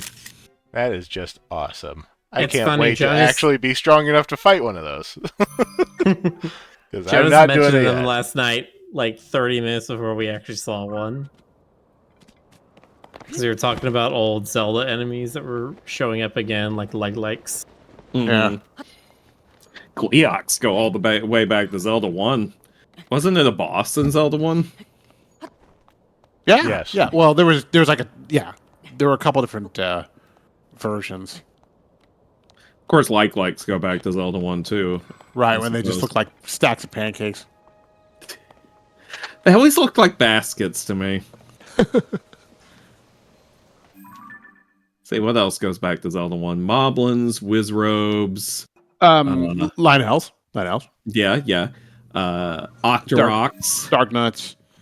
Hey, baby, you want to see some Somewhere around dark here. nuts? Anyway, Thank you. let's see. Or is Zoras, it on back that when they next were plateau? pure monsters. Zora, yeah. Mhm. It's probably on. Yeah, it's probably on that. plateau Choose. somewhere. I think, but they've gone through a couple of name changes. Yeah, I don't think they called them chews in the version. Yeah, they called them bots for some bots, reason. right? Yeah. And they had keys, but they didn't call them keys. Yeah, and they had the snakes that they called ropes back then. That's right. What else was in Zelda 1? I mean, there were Dodongos. I can't wait to bomb some Dodongos. Well, there was like one Dodongo. No, you encountered more than one. Was there more than one? Oh, okay, all right. Yeah, like at first it was a dungeon boss, but you encountered some more later on. Tektites. That's right. Yeah, I remember the Tektites. Beavers. Peahats. Yeah. Oh my god, I can't believe I remember this crap. Yeah, just imagine all the useful information that could be in your brain instead of this. I mean, seriously, I forget where I put my keys, but I can remember, stuff from a video game from 40 years ago.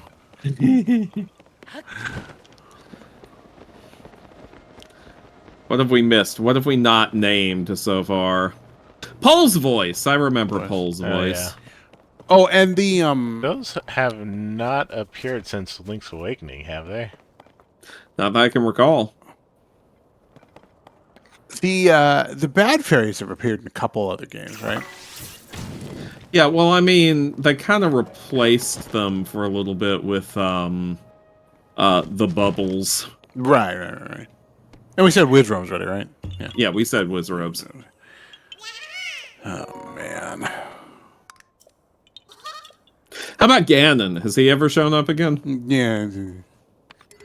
I think like once or twice.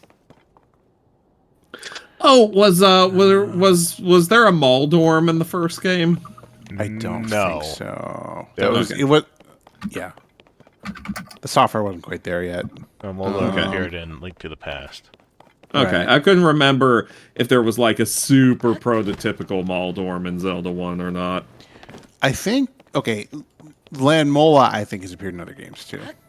Yeah, that's the The centipede. yeah. We said Stalfos. Oh, what about Gibdos? I don't remember which one that one is. They're the mummies, aren't they? Are they? Okay. They did appear in Link's Awakening. Oh, Wallmaster. Wallmaster's been in the bunch. Wallmaster / Floor Master. So Oh, So our annoying. good friend. Right up there with the like in terms of our favorite enemies. the thing about the Wallmaster that really sucks is like it doesn't hurt you, it just displaces you. It makes you feel worse. That's Makes you feel- Talos. It doesn't injure you, it demoralizes you by setting you right to the beginning. Stalfos. There were Stalfos in Zelda 1, right? Yeah.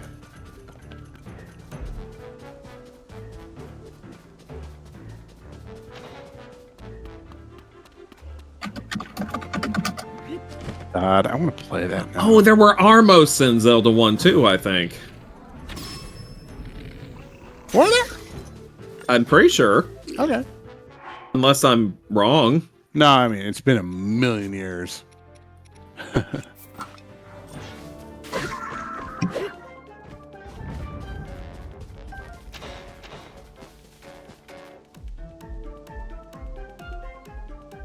Go try Ooh, it. that music's slightly different. Is it? Okay. Yeah, it's a little more thumpy. Did you say Lionels? Yes, we did say Lionels. How do they hug their children?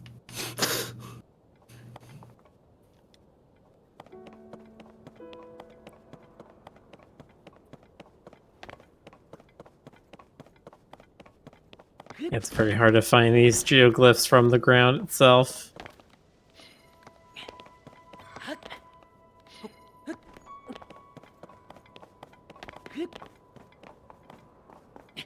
Yeah, I know they want you to fly into the air in order to find geoglyphs, but I am not that kind of geologist.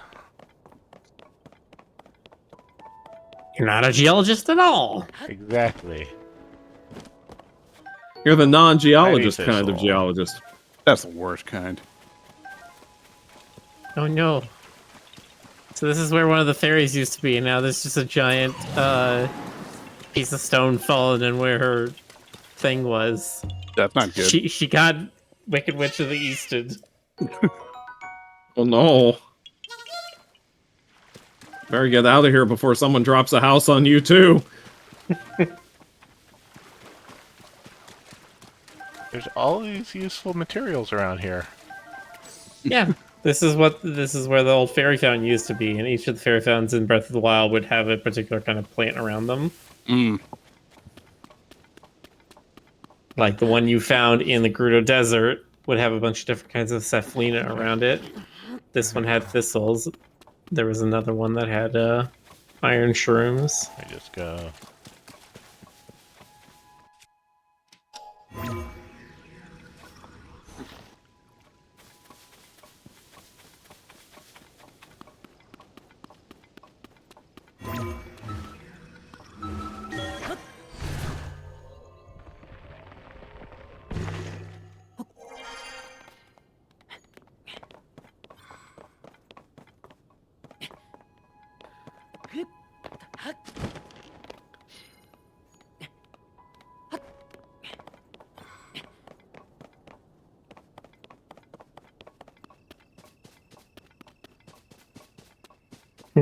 What if a Lionel was a little wealthy? Would he then be a Lionel Richie? Hey! I'll get it.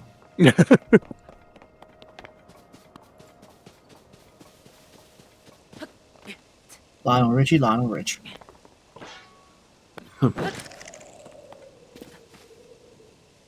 Catch it, Link. Catch it. Ketchup, Link. Ketchup! Jill says, say these pieces of the Skylands that fell, can you rewind them back to where they were? Only the ones that you see fall. If they're ones that are kind of half buried in the ground or whatever, then no. It's too late. It's too late.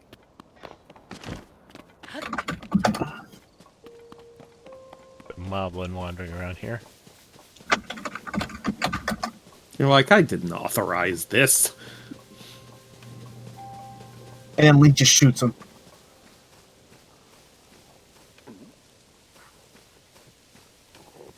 You're not allowed to turn around 180 degrees. You're violating the rules of stealth mechanics. And also good cinema. Look it up. It's called the 180 rule. Stealth games are like that, guys. Didn't you know? Didn't Snake teach you anything? No, he taught me nothing. Snake and Aaron aren't speaking terms anymore. The big boss died He's for knocking nothing. me over. Rude. All that rude. Snake taught me was that the memes are contained in the arm meat.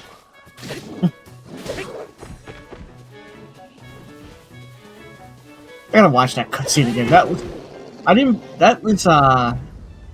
play Revengeance yet, but I've been looking into it more after I heard its story. Oh, yeah. I love that game so much. Yeah. I played through it at least twice. I have never heard of it. Metal Gear Rising Revengeance. It was made by Platinum, the same people who did Bayonetta. It is... Well, they also did Devil May Cry. It's very much like that, where it is a combo action brawler. There's a little bit of stealth stuff in it. It is still a Metal Gear game, but most of the time you're doing sick ninja flips and cutting people up with your sword. Hell yeah. I've been all over this ridge. I haven't seen any geoglyph lines. And then yeah, the story in it is absolutely ridiculous, and the cutscenes and writing in it is so silly. So it's a Metal Gear game. Yes. Well, I mean, yeah. even more so than normal. Like, you literally have one of the characters named Sundowner, who's like, we're gonna get the War Machine back together again. It'll be like the good old days of 9/11. What? Wow. Well, Metal Gear Little on the Solid. nose, aren't they? He's 150% on just making military industrial complex like the world order. And if you're familiar with Metal Gear Solid 2, AI wants to take over the world's free will through the internet by controlling what the internet tells us to do. Well, that's already happening. But the thing that was scary is that this was back in, what was it, Metal Gear Solid 2 came out. This was like back in 2005, I think it was. That, when you think about it, that was some actually pretty heavy foresight back then. It was prescient, as they say. Oh yeah, also the main villain in that game, during his big speech, says this game came out in like 2009 or 2010, and he brings up Make America Great Again. Oh, God. wow. Before, Just immediately you understand the kind of person he is. and this before, Now that was a thing that Nixon said. He was the one who made it up. It's not a thing Trump made up, but still. That's right. Yes, that came before Trump. Huh.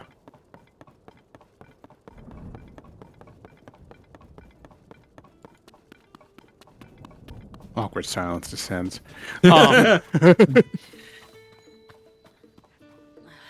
But yeah, Metal Gear was reaching places back then. And sometimes you think it's like sort of had a sort of a Simpson vibe in some way. People said, now that they think about it, like Simpsons predicted this, Simpson predicted that. Well, Metal Gear predicted this, Metal Gear predicted that. Simpsons did it! Simpsons did it! Yeah. Simpsons even predicted The Simpsons. It's true. When they were on the Tracy Ullman show, they were like, "We're the Simpsons." And whatever you said about us is true. Oh.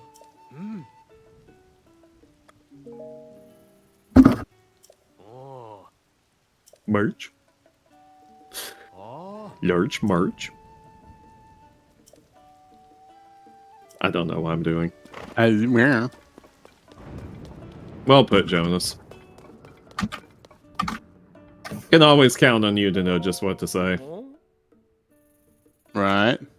Like great grandma from Rhapsody Kids Believe in Santa. You I love always this know what to illustration they say. have for this supposed mythical beast. Because it looks like it's literally straight up out of a medieval textbook. Oh yeah, when they would draw animals with absolutely no reference. Yeah. Love that shit.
Watch, one of these days, I'm gonna be not looking at the screen and making fun of the way one of these characters is making little sound effects, and he's gonna be like, "And that's how my daughter died."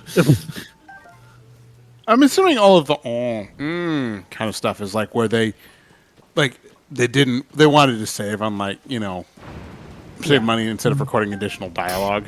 Well, I mean, that stuff goes all the way back to Ocarina of Time. That's like traditional at this point. Yeah, that's true.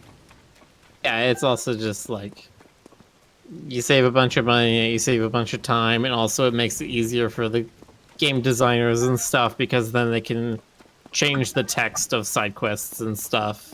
Yeah. Mm-hmm. Oh. You save a And bunch you don't of have to money. completely Save a bunch of re-record time. everything. Whereas like the actual cutscenes, you're not really gonna rewrite those anyway. They're not gonna change because your testers found out they actually need more hint on this one thing. You don't want to have to re-record the whole side quests or dialogue because of that. What if I do, though? Are you prepared to pay like $20,000 a week for your recording studio? No. That sounded like a Zelda character right there. God, $20K a week. Ugh. I mean, for a professional studio with a professional team and professional actors, yeah, I could see it being that much. I'm open to anyone who wants to pay me $20K a week. Here's the guts. Go! Well, Stoker, I got this great opportunity for you. It's simple. You just need to walk back and forth between Texas and Mexico. Well, Stoker With, does like walking. one little detail, though. Make sure. Yes, Miller. I just want to say, make sure you got a good fiber diet. God. This sounds legal and advisable.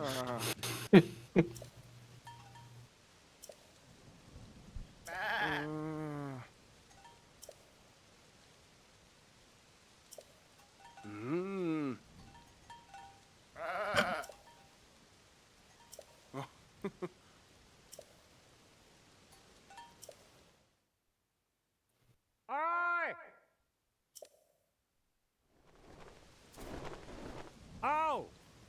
Oh! Oh.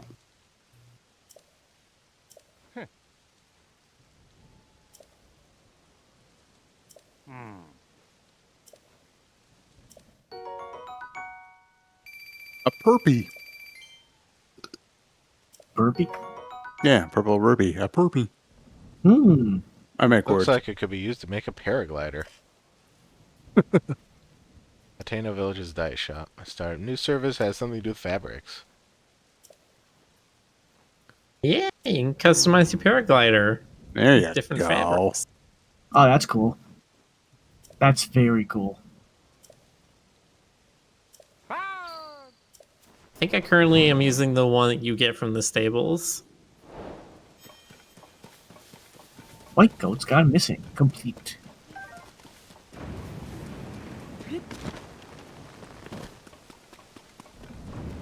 So it says, are you working on getting that frog set? No, I think Rick just saw a thing in front of him and said, yeah, I'll follow this lead. That's how this game has been for the most part so far. Why not? It's Lynn's mindset after all. He finds something to do, go that direction. This game is playing on my ADHD. Yeah, I feel that.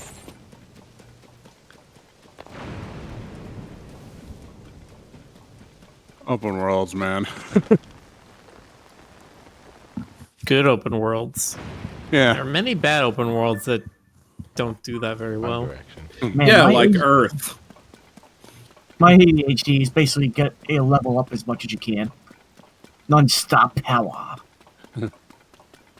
Not a super big fan of Earth, the open world. Gonna say It's not great. objectives unclear.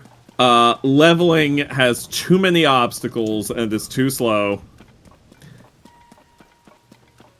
What, it's a journey worth investing I in. do appreciate that Tier Zoo has been sort of breaking down the meta for me, though. Combat is clunky. There hasn't been a patch in a very long time. Support's not getting back to anybody. Starting to think devs have abandoned it. God. No, that's Starmello. And Hey, look. that hurt my soul. Yeah.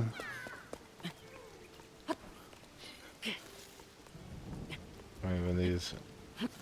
Hoping I could climb up that despite the fact it's raining, but no. Oh well, I'll leave the Korok up there for later. In case you want something to eat later. Yeah.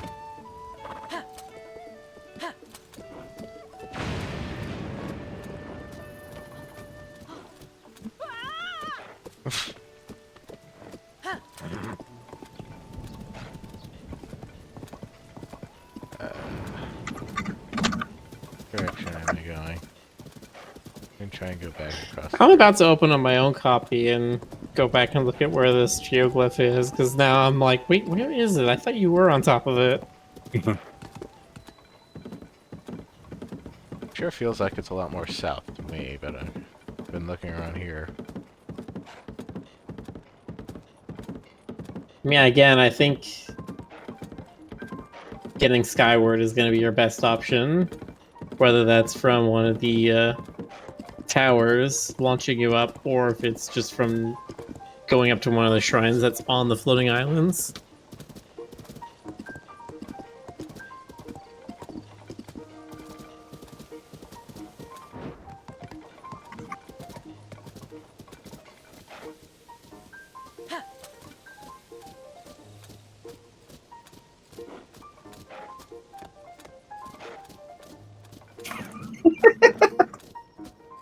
Oh my.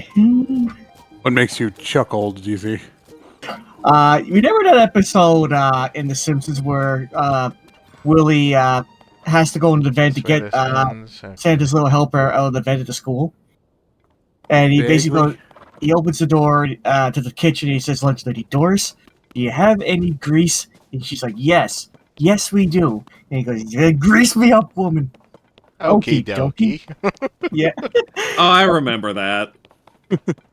Replace them two Oh, these with guys. Silas and Jordana. Oh, God. I've only recently started using Silas. So he's good. Yeah, It's fun. Yeah. but that just came out of nowhere, and I laughed. I love it. Nice. Sure. Because now I can't not stop picturing Silas with Groundskeeper Willie vibes. Yeah. That fits. Mhm. Weirdly enough, it does kind of fit.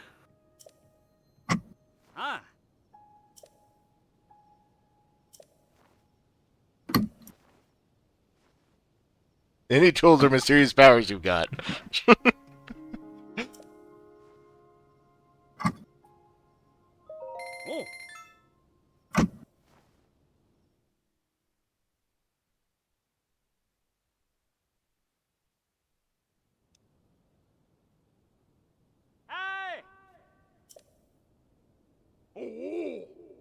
Ooh.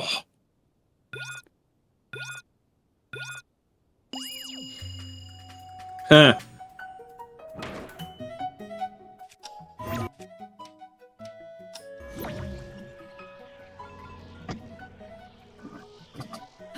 You gotta get them in the Yeah. basket.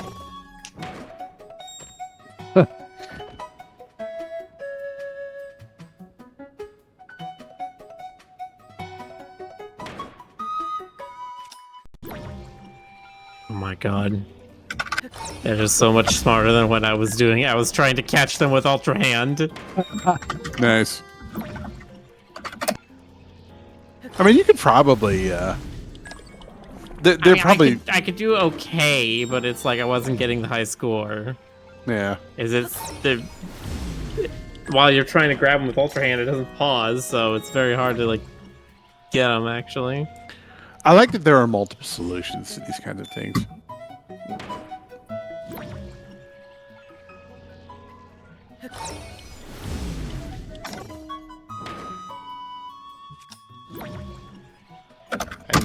I'm not getting them very well. But...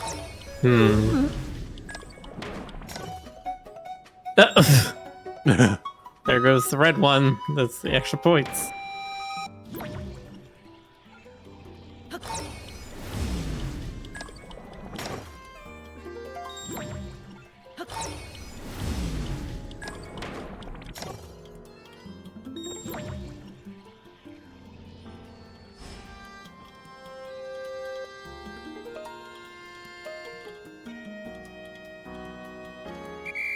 Is that it? That's it. That's all, folks. Uppity, uppity, uppity. Blue up diva the bye. Yes. Hey, Jonas, did I ever link you No. to the, oh, okay. The little short video where the current voice of Porky Pig breaks down the exact pattern of his little, stuttery stumble speech? I don't think you have. I've seen this. Yeah, and he's like, so it works like this. He's like, yeah. And he's like, at the end, after explaining the whole thing, he's like, and nobody else can do it, and that's why I have job security. Nah. It's like I can explain it to you, and still nobody can do it. Yeah, it's very precise and very difficult.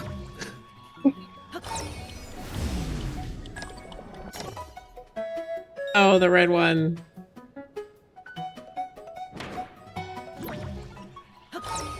Oh, the huge manatee. No, that's a sand seal. Oh.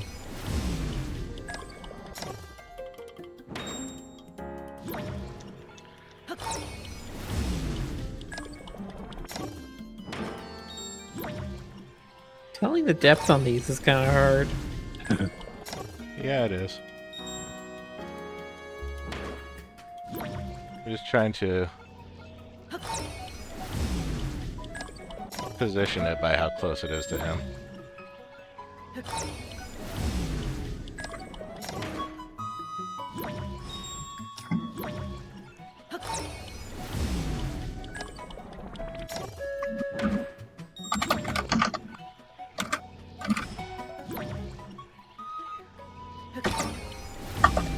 You know, one of the things I like about Nintendo games is that very often, not always, but very often, when there are mini games, even in serious games like this, you know, games where it's like an epic adventure, there's this feeling of it's like a kid's activity. There we go. Sort of. You know what I mean? Mm-hmm.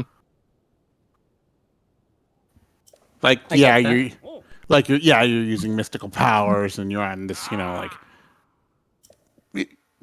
work quest to, you know, defeat world-ending peril. But you know, it's fine. Just take some time and kick the ball around.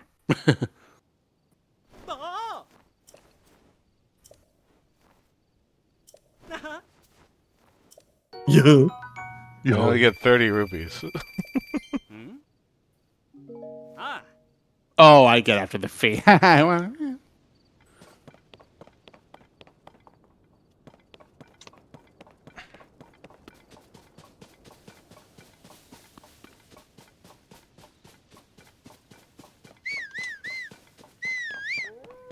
Marcus Vos is abusing the powers gods gave us to cheat at circus games.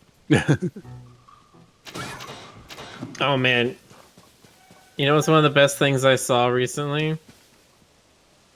Was a Carnival Games stand where they were using the NFT monkeys as part of their advertising, and it's just like, yes, it has come full circle.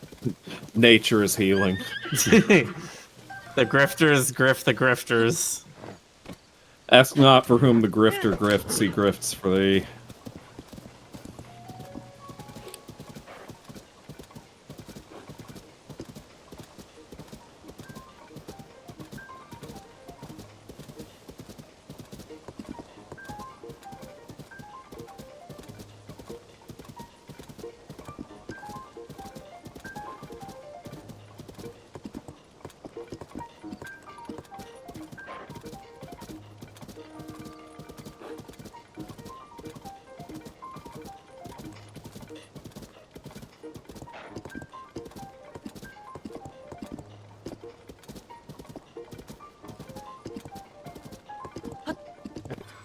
This. Didn't we already do this? This is where we rescue the guy from the hole. Alright. I remember turning around after I did that.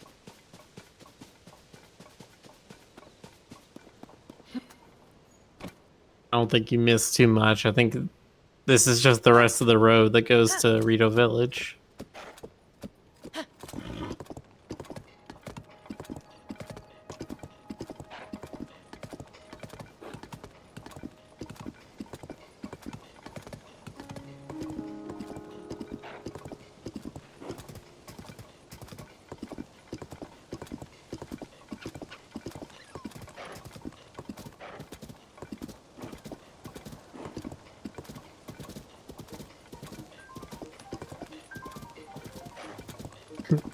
That hole was made for him. Indeed, a man in Japan made that hole for him. Aw, that's so nice. But what if it wasn't? That's true. I do like it when someone digs a hole for me. But what if, Makes you you were feel wanted. compelled to climb into the hole? What if your body fit perfectly into the hole? Oh, that sounds cozy. What if you couldn't Yeah. get back out? Well, I guess Well, I'd I have to mean- live there. Be fine. DDR, DDR. Sorry, what? DDR. Dance, baby! And they just heard me draw my bowstring, huh? Ah, shit. They got good ears is...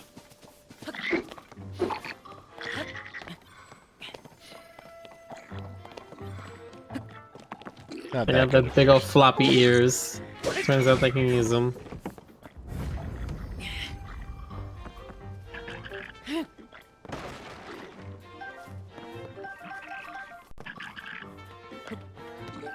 Mmm, delicious raw meat.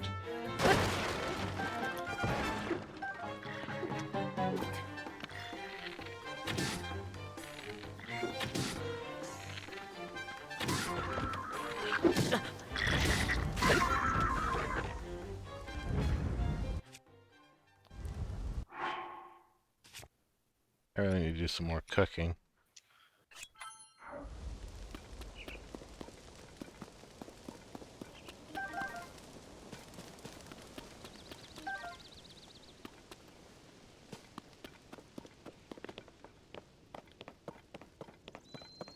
Well, best get to it, Link, if that is your real name.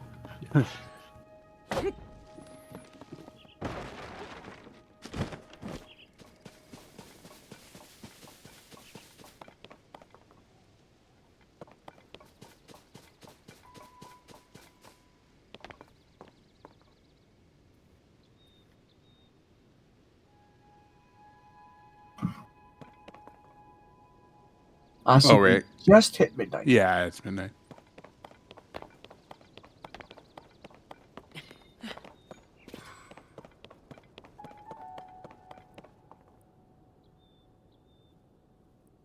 I wonder if the geoglyph is inside the canyon.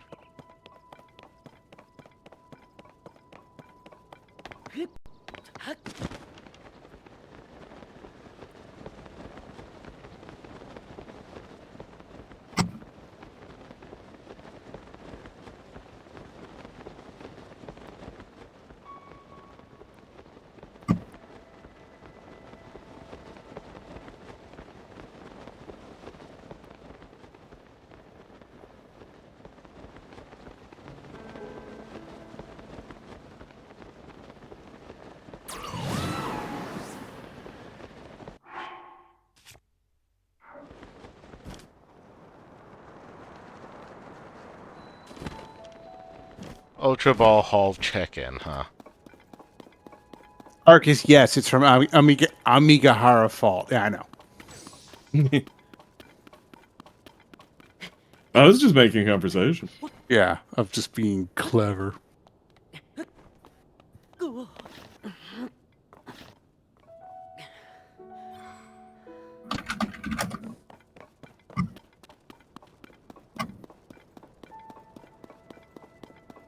They turned the entire canyon into a theme park now.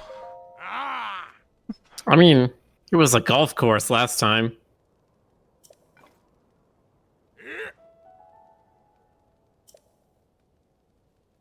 I'm the only one who's ever played it.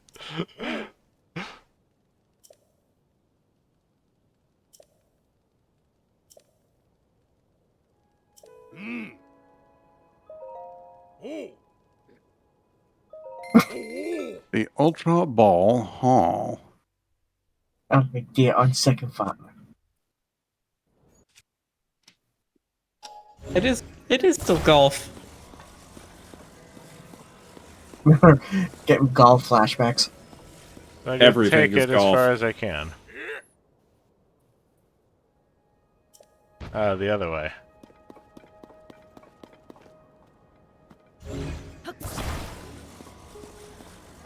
Why didn't you say so? You had me facing the wrong way. And that is a bad design right there, because That is a bad.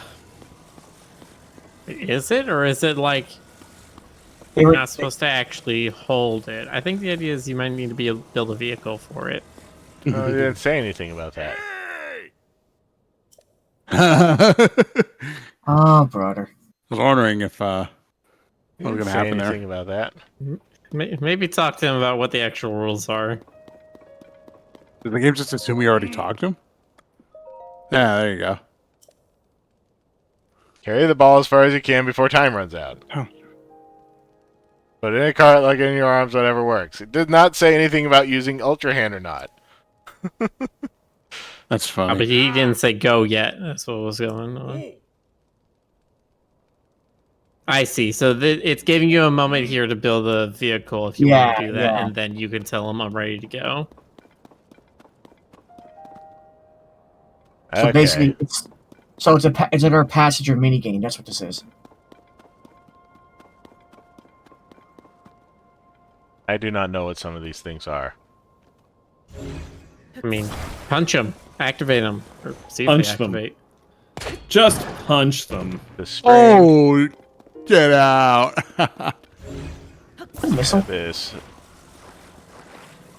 car base. Oh yeah, we're just gonna build a spring car. box. A box, yeah. Yeah, just like that one time where Peanut was pulling grape on the cars. Mm. Called the grape nut cars. I don't think those wheels have any power to them is the thing, so you Yeah. ain't going anywhere. That's what all this other stuff is for. Yeah. Got a control stick, you got a whole set of wheels over there in the corner. You got fans, you got rockets. Arky says, "Oh shit, we You can got a make Mach wing. 5 now." You could maybe even try to make a plane.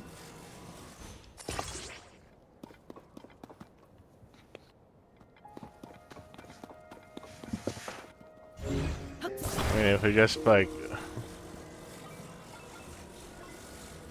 If you put this on the back of the vehicle... Will it fly if I go over a ridge?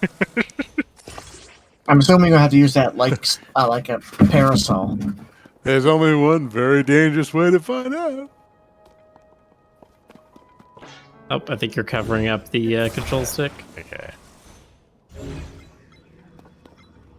We gotta see it before we go to bed. Put the control stick on the wing.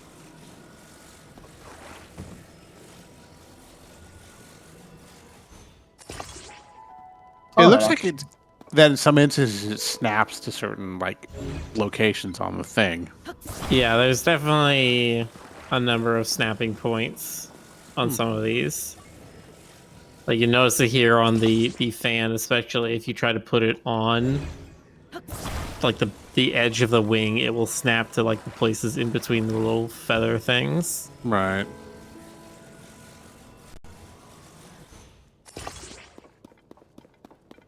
Which is wonder if we good can- for something like this, because that's where you put like your different fans to give you thrust, and you want them to be evenly positioned. Right. So if they're off even a little bit, you have to be just traveling in a tornado. I'm wondering. There's two things I'm wondering about the springs. We're probably going to be using it to start the car, but I'm wondering if you can use it to jump too. Yeah. Oh, you mean like use the springboard once you've moved on the Like- on the j- Like once the cart starts going, you can push a button to make you hop. What's not what's the wooden plank doing for us here? It's aesthetic.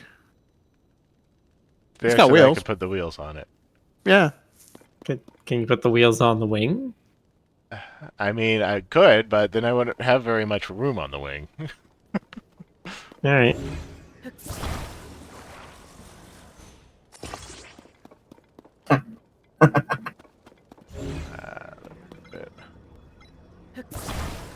Oh yeah, it's off center.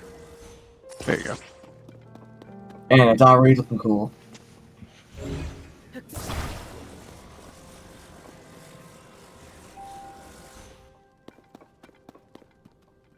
Sure, let's see what happens. Famous last words. Look, this is how like Wilbur and Orville did the thing, right? Yeah. I mean, it's Yeah, exactly the this same is scenario. precisely. Look, Get to the Precisely. Joe's Crab Shack at the other end of the beach first. Look, this is Rick's new wacky racer car. All right. All right, we're going pretty far. Going pretty far. We're out of battery. It's fine. Juice.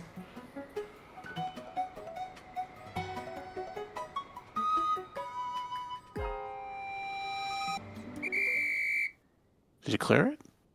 360. 360. It was pretty okay.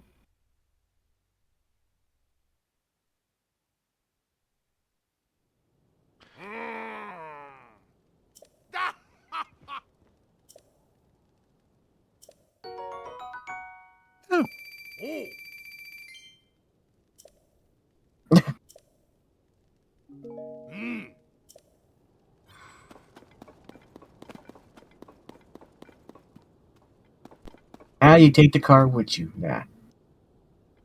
What else is around here? What's that thing do? Wait, what? Oh, okay, okay. These things are so weird and silly. So it's a balancer. Yeah, that's what it looked like. A bouncer? That's so you can do gyroscopic balancing for your machine. Shut up. The one I've seen it on, because you get some, or you see some other vehicles put together, is that you could put it on a single wheel and make a one-wheel vehicle that keeps itself upright. A unicycle. Yeah. That's actually pretty cool. I really like that. I never But thought. I love that it's just one of those like punching clowns, including the little like bell rolling around inside of it when it rocks back and forth. Nice. Rolling around at the speed of clown. Is it clown hours? Got It's places clown. I mean, with to me, it's go, always gotta clown hours. clean up my makeup. All One right. Cat so- Rave said catapult. I don't think a catapult would launch it that far, actually. Like, even if we, like, attach the rockets directly to the ball, it probably would Nice. go... I still As far as want to glider. see somebody make like a giant trebuchet and like find out if they can make something powerful enough to launch them from like the southern edge of Hyrule to the northern edge of Hyrule without touching the ground.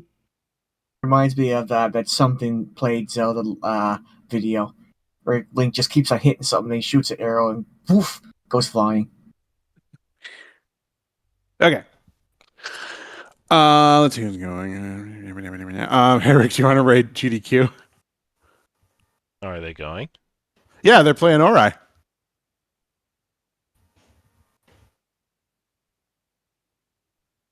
Ori? Yeah, or Ori in the Blind Forest.